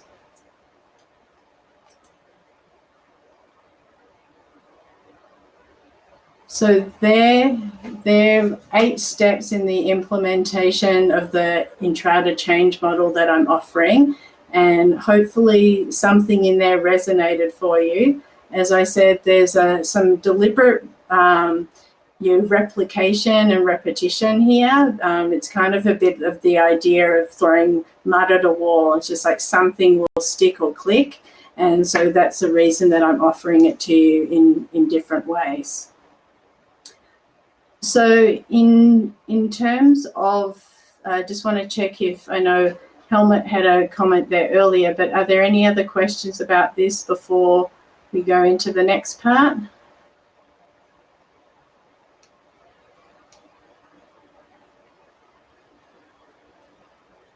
Okay, so we're making really good time here. So I actually want to bring in, I had some backup slides because I wasn't sure how much I would have to be doing in terms of answering questions along the way. And so I actually am going to skip to talking about fear and uncertainty that comes up in change. Does that sound like it would be helpful for people if I skip to that, or would you prefer me to address some of the questions that are coming up? Okay, I'm getting some thumbs up here. Just see if it's helpful for anyone else. Okay, got a couple of thumbs up here. Okay, democracy wins here. Okay, so let me just skip. I'm going to skip a few slides here so you're going to kind of see some, because I put them at the end because I wasn't sure if I get to them or not. So let's just do a quick little skipping here. Okay, so here we are, fear. Okay, so these are my fear resources, and I kind of realized as I was doing this that fear being such a big theme, sometimes I don't get to speak to this in depth in this workshop, but today it looks like I'm going to have the space to, which is excellent. So first of all, having a look at fear, and I'm going to just have you check in of just how you define fear. So this is going to be very personal in terms of the definition of fear, and I'm not going to worry about giving you the dictionary version of fear. There's like biology and psychology that's to do with fear, but just taking a moment for you to check in and see how you define fear. And I'll just see if anybody is wanting to share. Otherwise, I'll give you an idea of I've already spoken about it a little bit, but I'll give my definition of fear.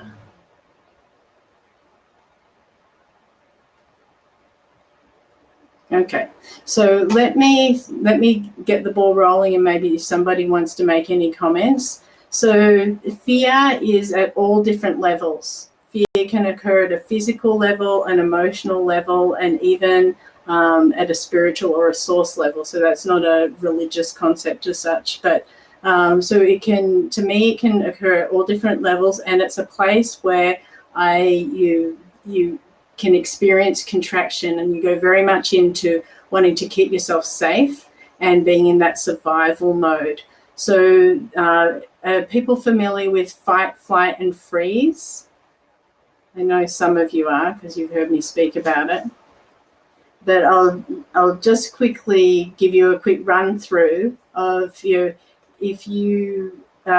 when you are activated and you're feeling scared, you need to make yourself become as safe as possible, as quickly as possible.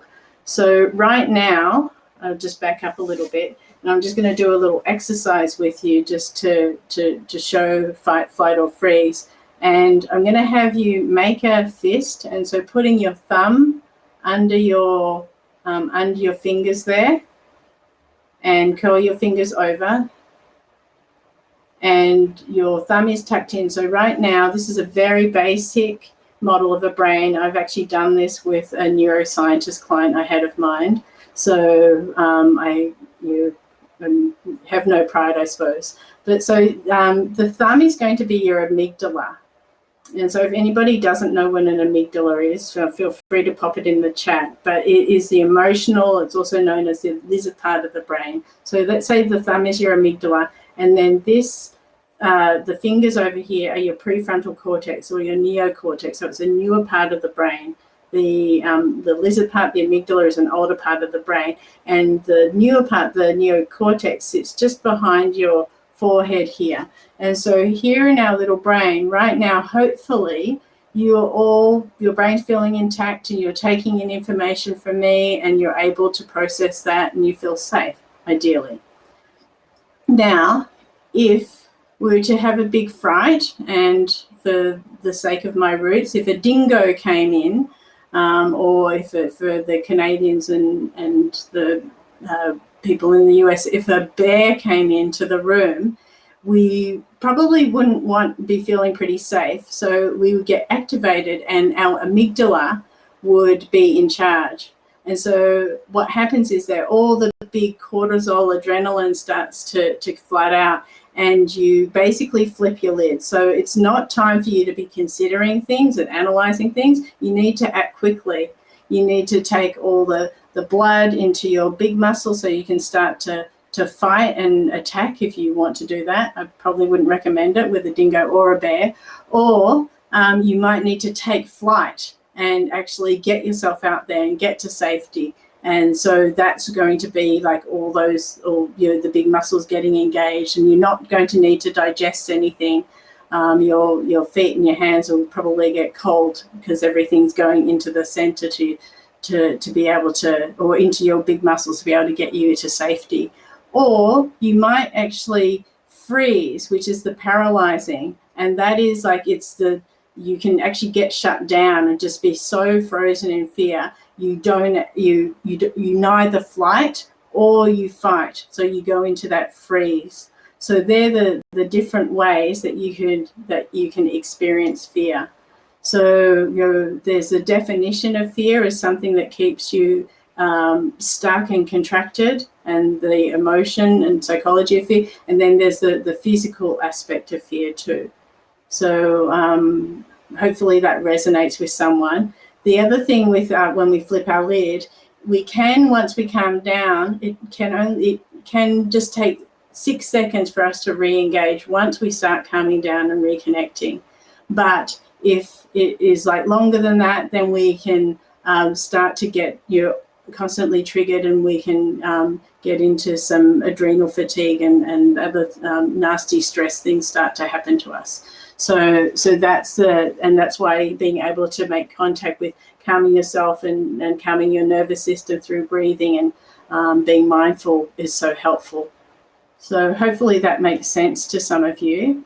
And if you want to think about your defining fear, the other aspect is considering, what does fear look like to you? So this is an image. Again, it's a very constricted, trapped image of fear. And so does fear look like this to you? Do you feel like locked up and stuck by fear? Is that some of what can happen? I'm not sure if this resonates or other people have other images of fear that come up for them. So I'll just let you consider that for the moment.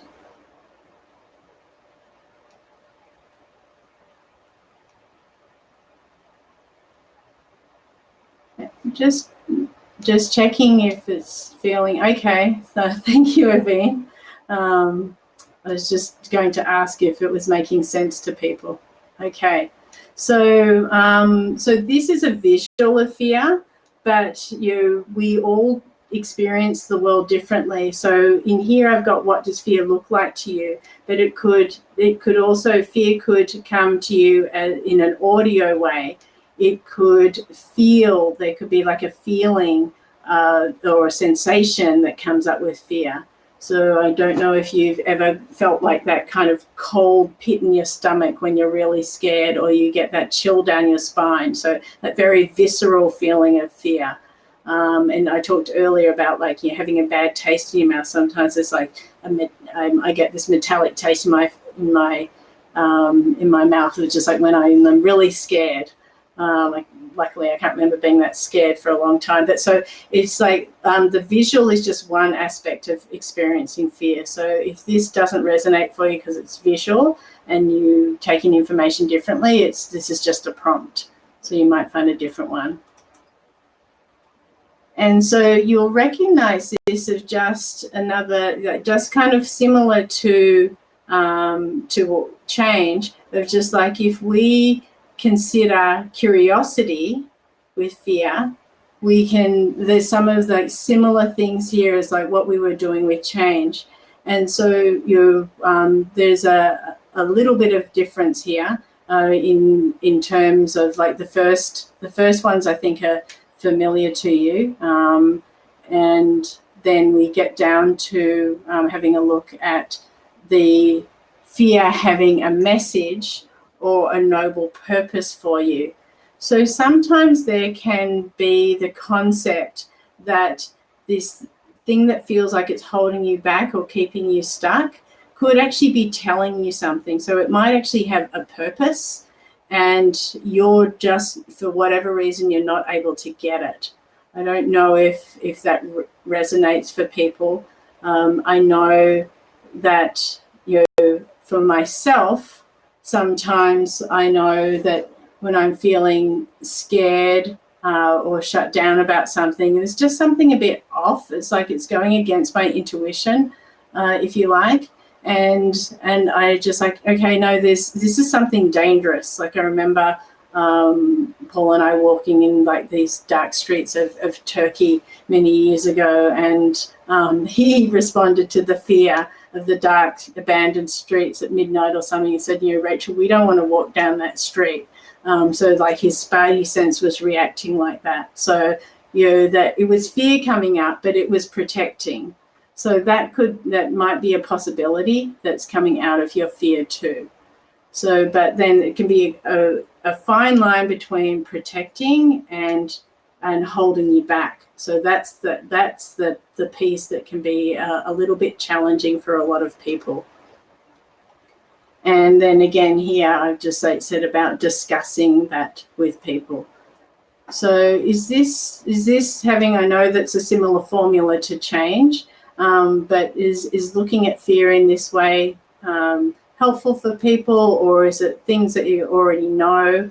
So it's more just a revision, or maybe for whatever reason it's not helpful. I'll just do a little check here with everyone.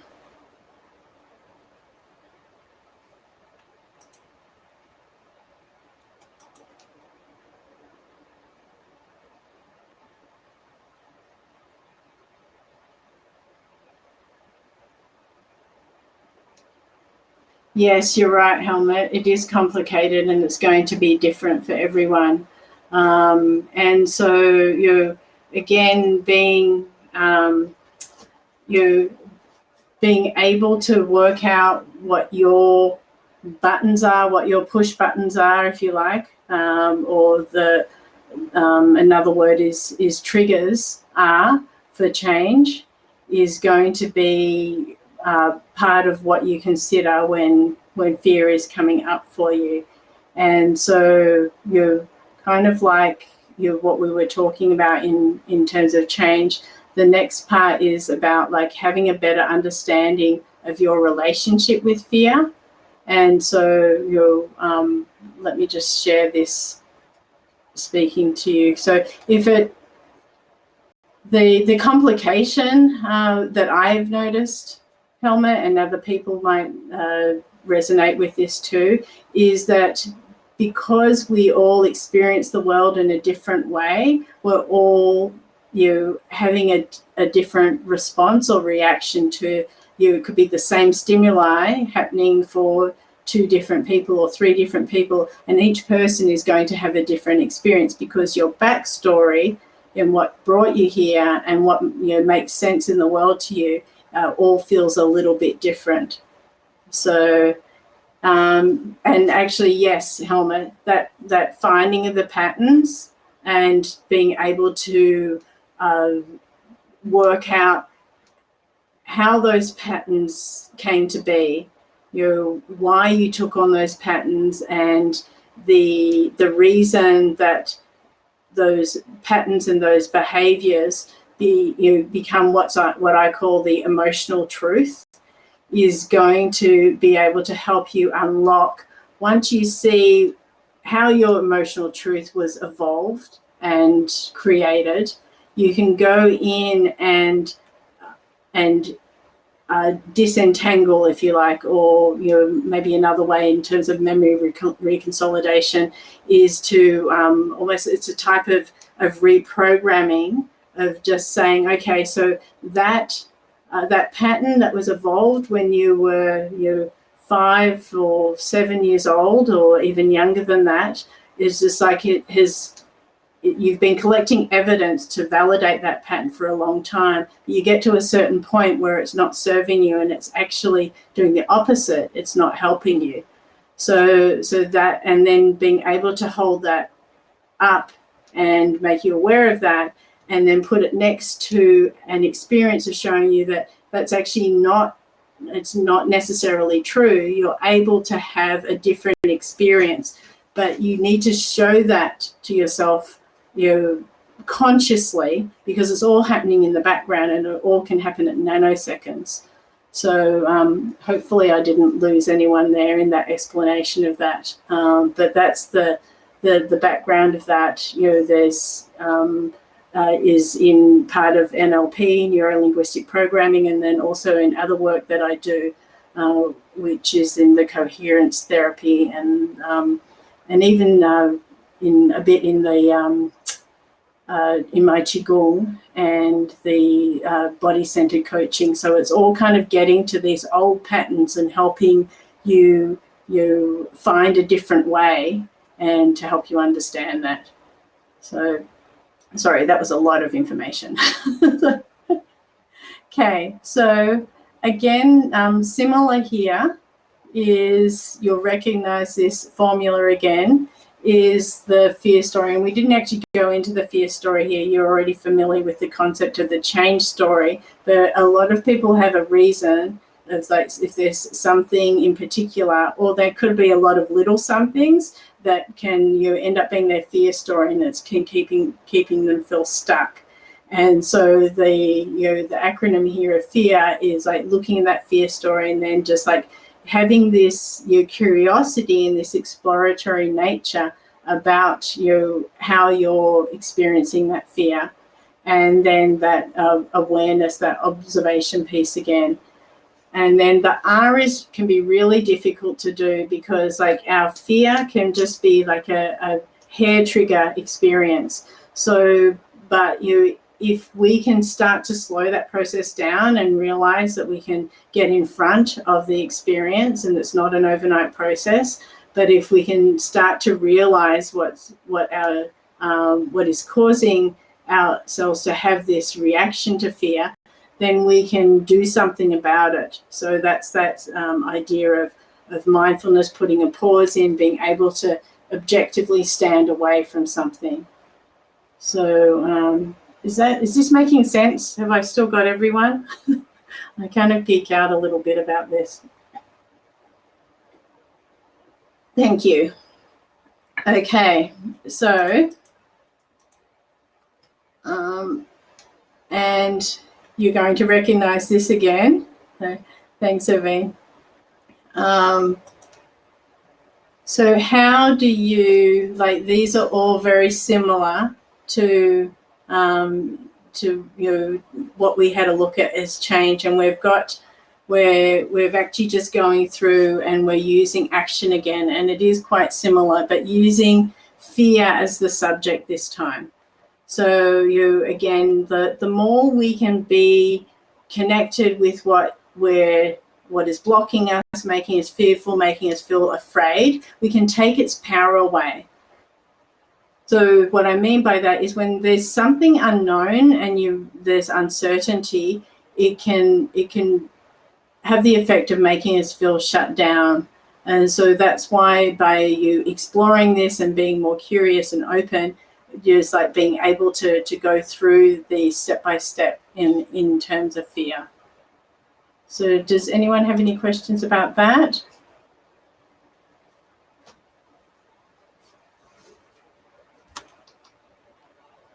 Okay, so, and now here's the fear story, sorry. And just like thinking about going through this, if there has been is there a significant fear that you have overcome in your life in the past? Was there something that you thought that was insurmountable, but you were able to actually overcome it in the past? So this is a way of going through and basically doing an audit again of just like what has happened, and just finding your inner resources, and like you talked earlier about change and growth, Helmut. So the idea here is like learning from moving through a fear situation, and there can be, if there's a sense of growth from fear as well, and I'm not sure if anyone's familiar with the concept of post-traumatic growth, but that's when if something really traumatic and quite challenging and difficult happens to you, that you actually come out of it with a lot more resilience, a lot more resourcefulness, and you have effectively grown from the experience. And so this is that's what this worksheet's about there too. Any questions about that?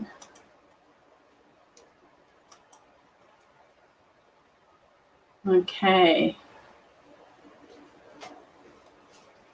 So that's the fear piece of what we talked about, and I just wanted to do a check-in here. We're actually doing really well on time, so maybe what we'll do is start to tackle those questions. How does that sound?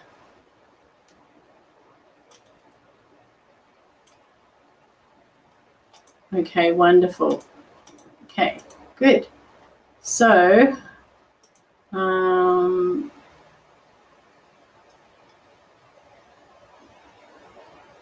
let me just flip back to my, go backwards in my presentation here. Oops, okay, went too far back. Okay.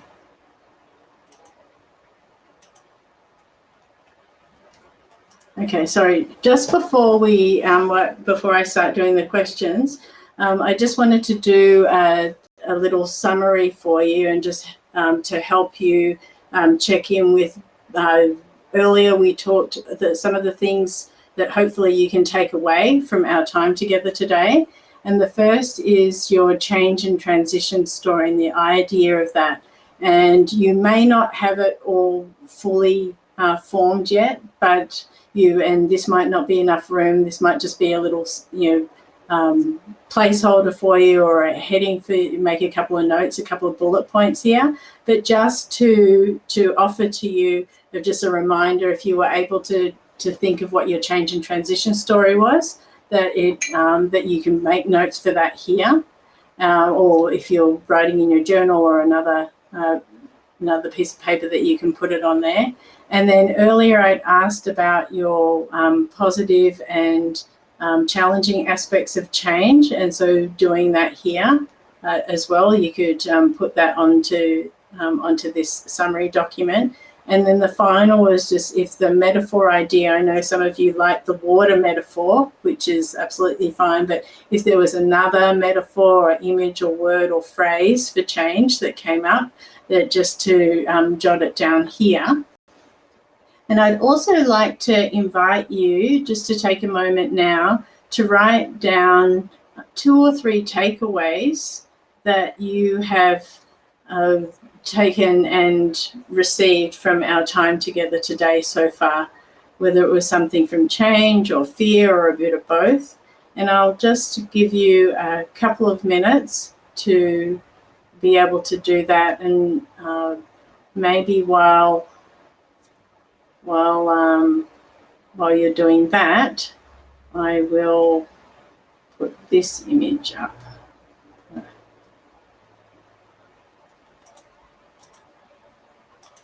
Oops, there's the questions. This is for the curiosity. So I'll just mute myself again and give you a couple of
Does everyone have something written down, even just one takeaway maybe? I'll just get a couple of little yeses or thumbs up emojis, just to let me know if that was enough time or if you need more time.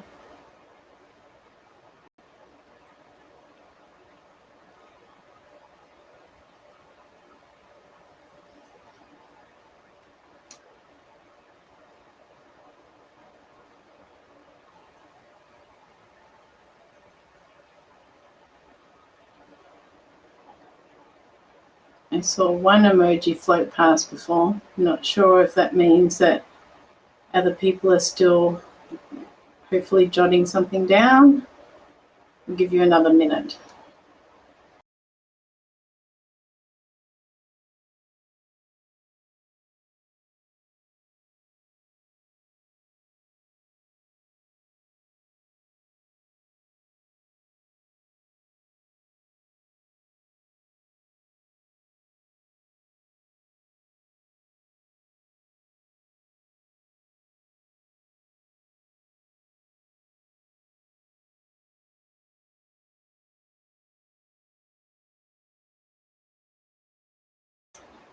Does anyone need more time?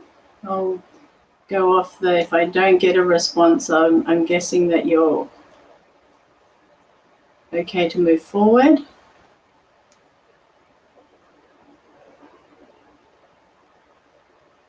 And now I'll just see if anyone would like to share in the chat one of their takeaways at all.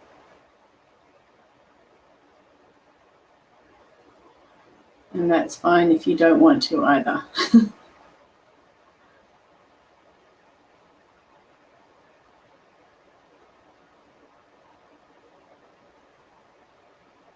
Okay, so let me go back. You're all feeling shy maybe. So, oh, okay, Helmut, sorry to hear that. I'm going to still answer the questions because so you can watch the recording, but thanks for letting me know. So I just want to do a quick summary before we go into the questions about what we did together today. And so we started by exploring that physical and emotional impact of change. And that was with from the very beginning, we had that statement of uncertainty creates possibility. And then I put up that slide with the 4 different images, and that seemed to resonate for different people. And then I shared with you my Entrada change and transition model. And then I shared my change story with you, and then invited you to create your own change story and gave you the outline of how to do that. And then we started talking about some tips and tricks and using your curiosity and also some acronyms like change and action to speak to change. We did some change brainstorming, and we looked at how to be implementing the change, the Entrada change model as well, and just bringing that all together. So, and it's not on here because I wasn't sure if we cover it, but we also had a very brief conversation about fear as well. So, so that is what we both journeyed together with today, and you were wonderful being so engaging as well. And did anyone have any comments or questions about any of that before I move to the questions? And the checklist here with the questions, the checklist was that takeaway page that I had. And there's actually, you'll notice when you get the resources and the slides, you'll notice that there's a similar one for fear as well. So I'll just give you a minute in case anyone has any questions about any of that. Okay, so let's move to our questions here. Let me see what I've got in.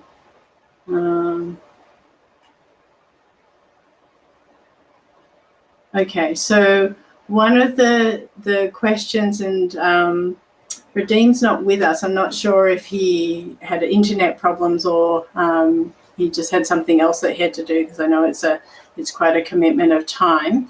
But so Radeem is asking, I'm afraid of changing my current shitty job because I'm afraid I can't find a better job.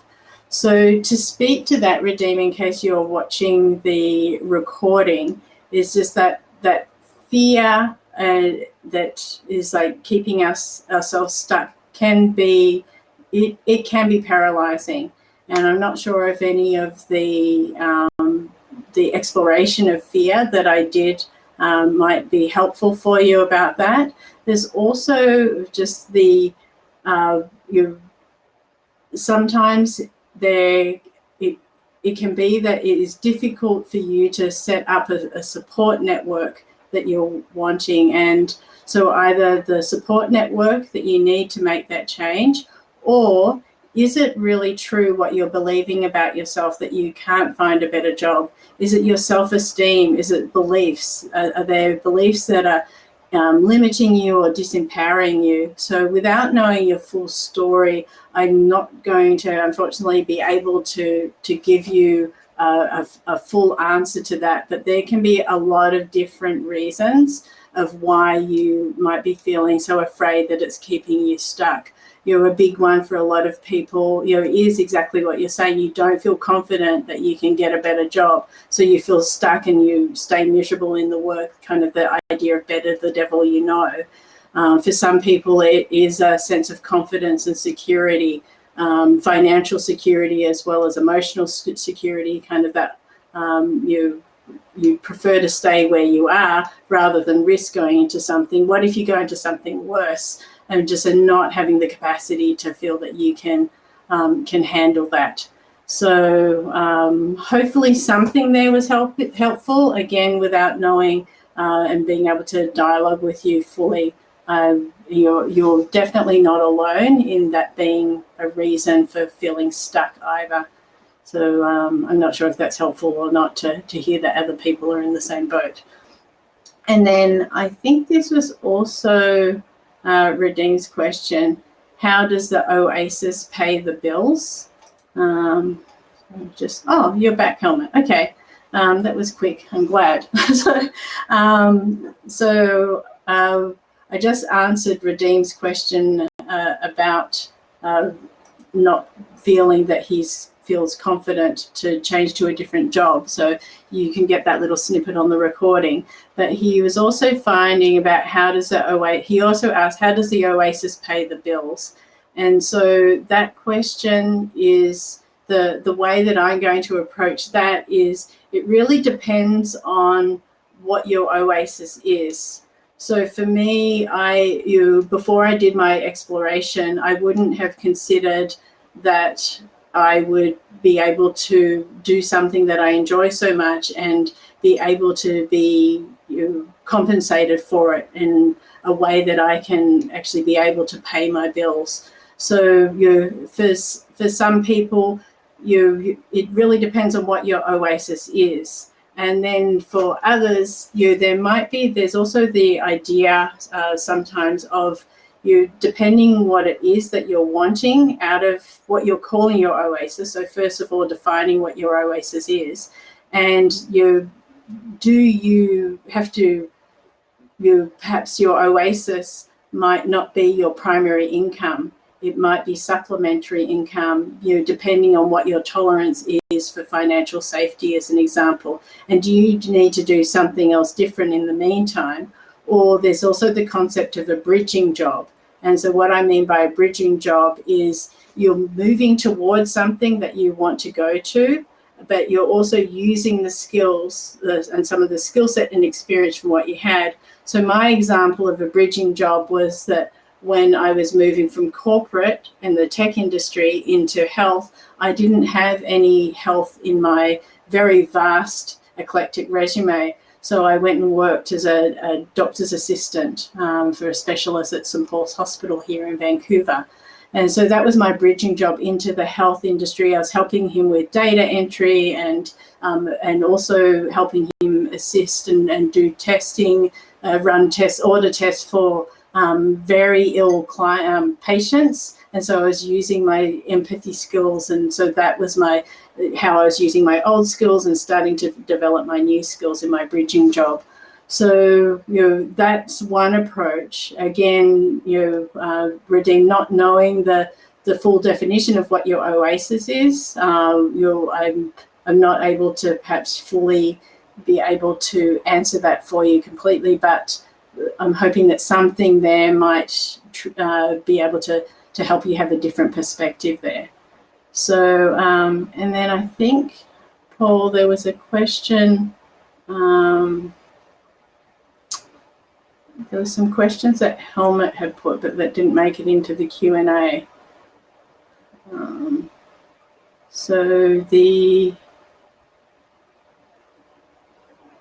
So Helmut, this is one of your comments that you had. There was a couple actually that I'm thinking of here. One is about the unsupportive network, which I'll speak to in a moment, but this question is in front of me right now, and or a comment actually. And tell me if you would like me to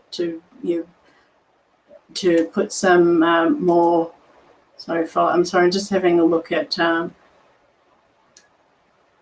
oh, okay, sorry, here we go, Helmut. So, okay, I was just actually looking at that that comment that you had about feasible. Thank you, Helmut. So Helmut has asked, do you have any thought or suggestions on how to change my perspective on what is feasible?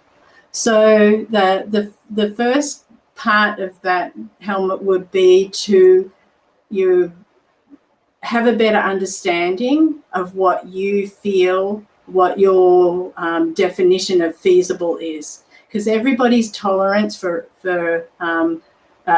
feasibility, or another way of looking at that is like tolerance for risk, could be, and another way of looking at that is going to be different. So it's just getting a better sense of that definition of feasible for you. So I'm not sure if you have that fully formed.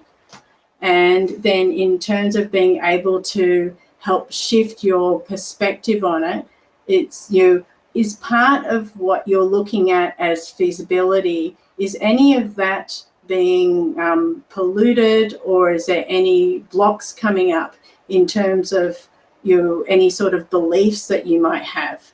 You might have some disempowering or limiting beliefs about a certain way of doing things or looking at things that is causing you to feel that things aren't feasible. So it's a little bit of it's not something that I'd be able to fully answer without having more information and feedback. So, okay, that's I'm thinking that thank you is from you, Helmut. I can't tell. So hopefully just like just offering to you perhaps a bit more curiosity about that, what your feasible is, because everybody's feasible is going to be different. Okay, and there's something in there. Okay, thank you, Helmut, for letting me know that was your thank you. So.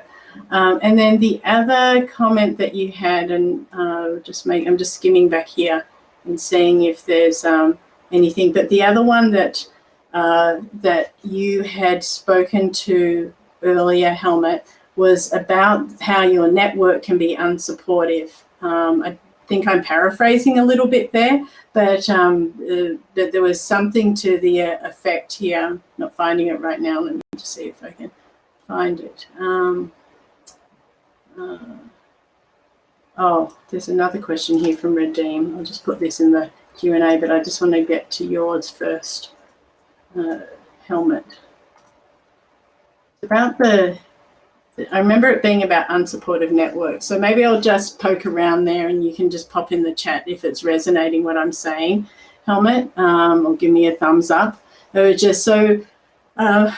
When we are looking to make some radical or significant change in our lives, sometimes we can actually come up against resistance in other people around us. So it could be our of limiting beliefs.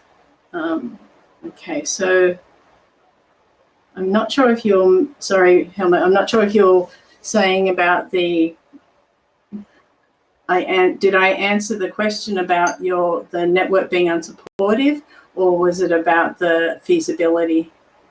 I'm just going to keep on answering until I see you typing. But I'll just say, both you think. Okay. I'm still going to offer something more on, thank you for thinking I answered it already. I don't really remember that, but I do want to speak to something that is an important piece that you did bring up, was about in terms of the people around you, and it can be people close to you as well, that don't seem to be welcoming the change that you're making. And so I've noticed this I'm just going to, sorry, let me just stop the slides here.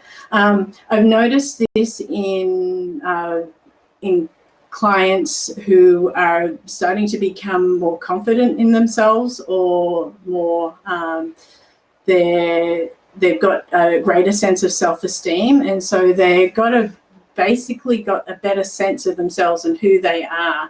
And in doing that, they start speaking up for themselves. We talked about needs earlier, so they're able to express what they need and set healthy boundaries. And people around you can react to that negatively because they're used to you being a certain way, and suddenly you're not acting and behaving the way that they are used to. And so that can be very, very confronting. So there's that aspect. And then the other is that other people can feel threatened when you're creating positive change for yourself, because you're risking, you're moving out of the discomfort of you're not accepting the status quo anymore.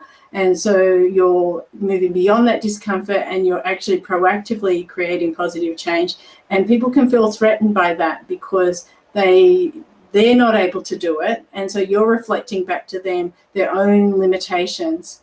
And so that could be there could be a bit of a both and happening there, of just like you feeling more confident in yourself, and people can feel threatened by that because you're starting to set healthy boundaries and ask for what you want and say what you need, and they're not used to that. And then the other piece is you're making these changes and they would like to be able to change too, but you're reminding them of how stuck they feel, and rather than them looking to you as a model of change, they feel threatened by it.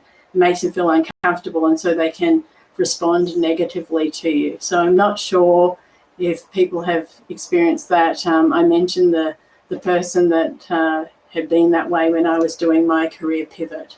So hopefully something there was helpful and help answer that with a little bit more depth there, Helmut.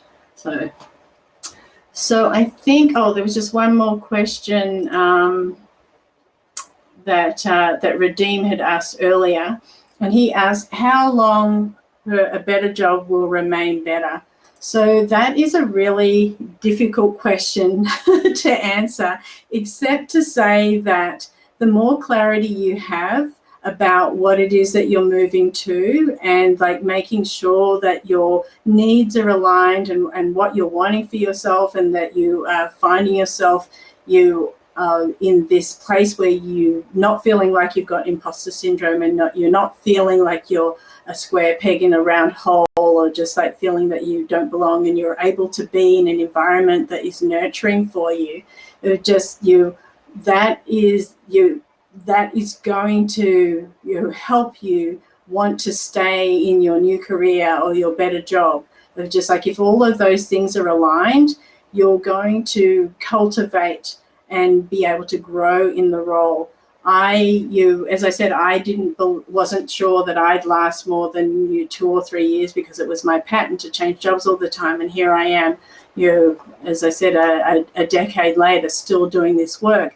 But I've been able to iterate and do mini pivots within my work to keep it interesting for me. So I haven't stayed the same from when I started. I was a career counselor, and then I brought in coaching and different types of coaching, and my qigong and other different aspects. And so I keep on changing and shifting. So that's how I keep my own interest. So hopefully, if you're listening to this recording, Redeem, something there will resonate. And I'm just wondering if there's any other questions. Does anyone have any questions or comments on the questions and answers that I've given so far?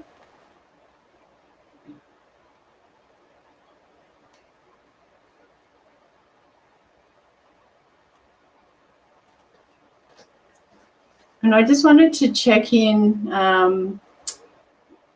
Earlier you talked, Helmut, about feeling like you had too many options when it came to change.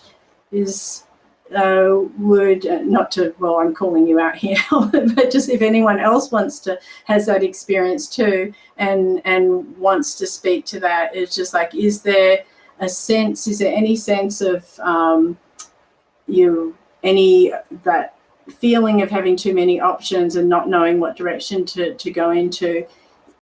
Hopefully something here today might be helpful to give you some sort of support to do that. So I'm not sure if you want to check in about that, or maybe it's just something you want to digest and process on your own. Kind of putting you on the spot a bit there. So, okay, so we're actually, it looks like we're going to be able to wrap up half an hour early. So I had allowed longer time. And so I just want to bring up my last couple of slides here.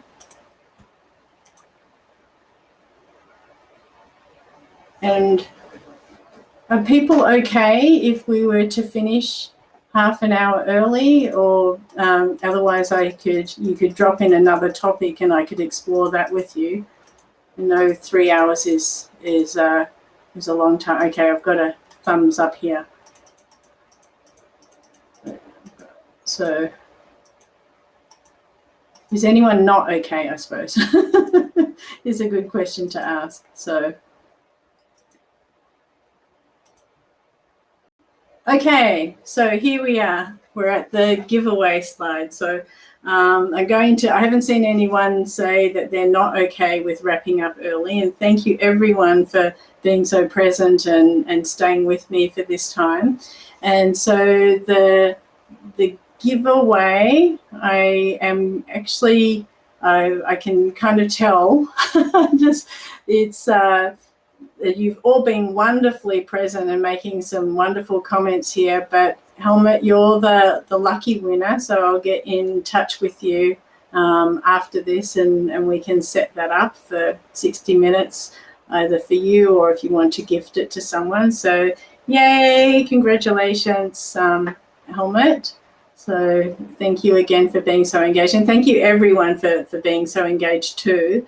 And as some gifts and resources to also offer you. So I'll be sending this in an email. As I mentioned earlier, you'll get the recording, the slides, and then there are some resources, some things like STOP, and that'll include the slides will also include the piece on fear too. So so there's some of the things that I would like to offer you.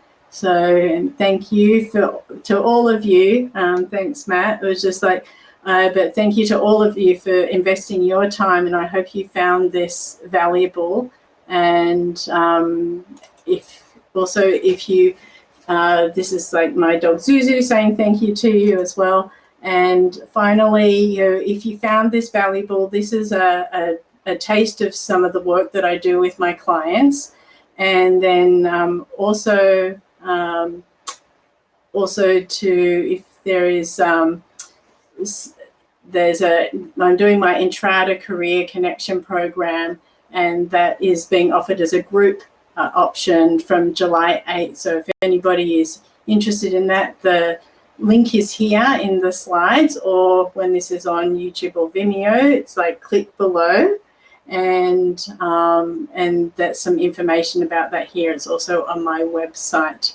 So thank you, everyone, and Helmut, I'll get back to you on the gifting. Thank you very much. And also, so these I think most of you have my contact information, but for those of you who are tuning in to the recording, this is my contact information as well. And just a very big thank you to all of you for being so present and engaging, and you're helping me. And I do hope that this is valuable for you. And if anybody has any further questions, feel free to let me know. And thank you, Helmut. Thanks for those kind words. But I'll offer for you the bonus of extra time here. And thank you again, everyone. It's been really wonderful to be here and share this with you. And I look forward to seeing all, if not some of you again, or meeting some of the people who are listening to the recording of this. So take care, everyone. Thank you.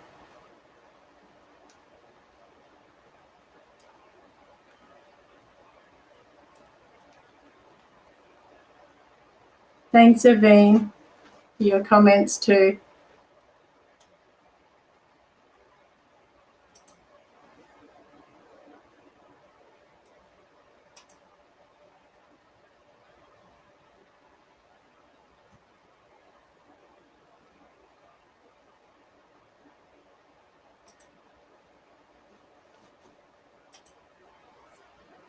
Okay, goodbye, everyone.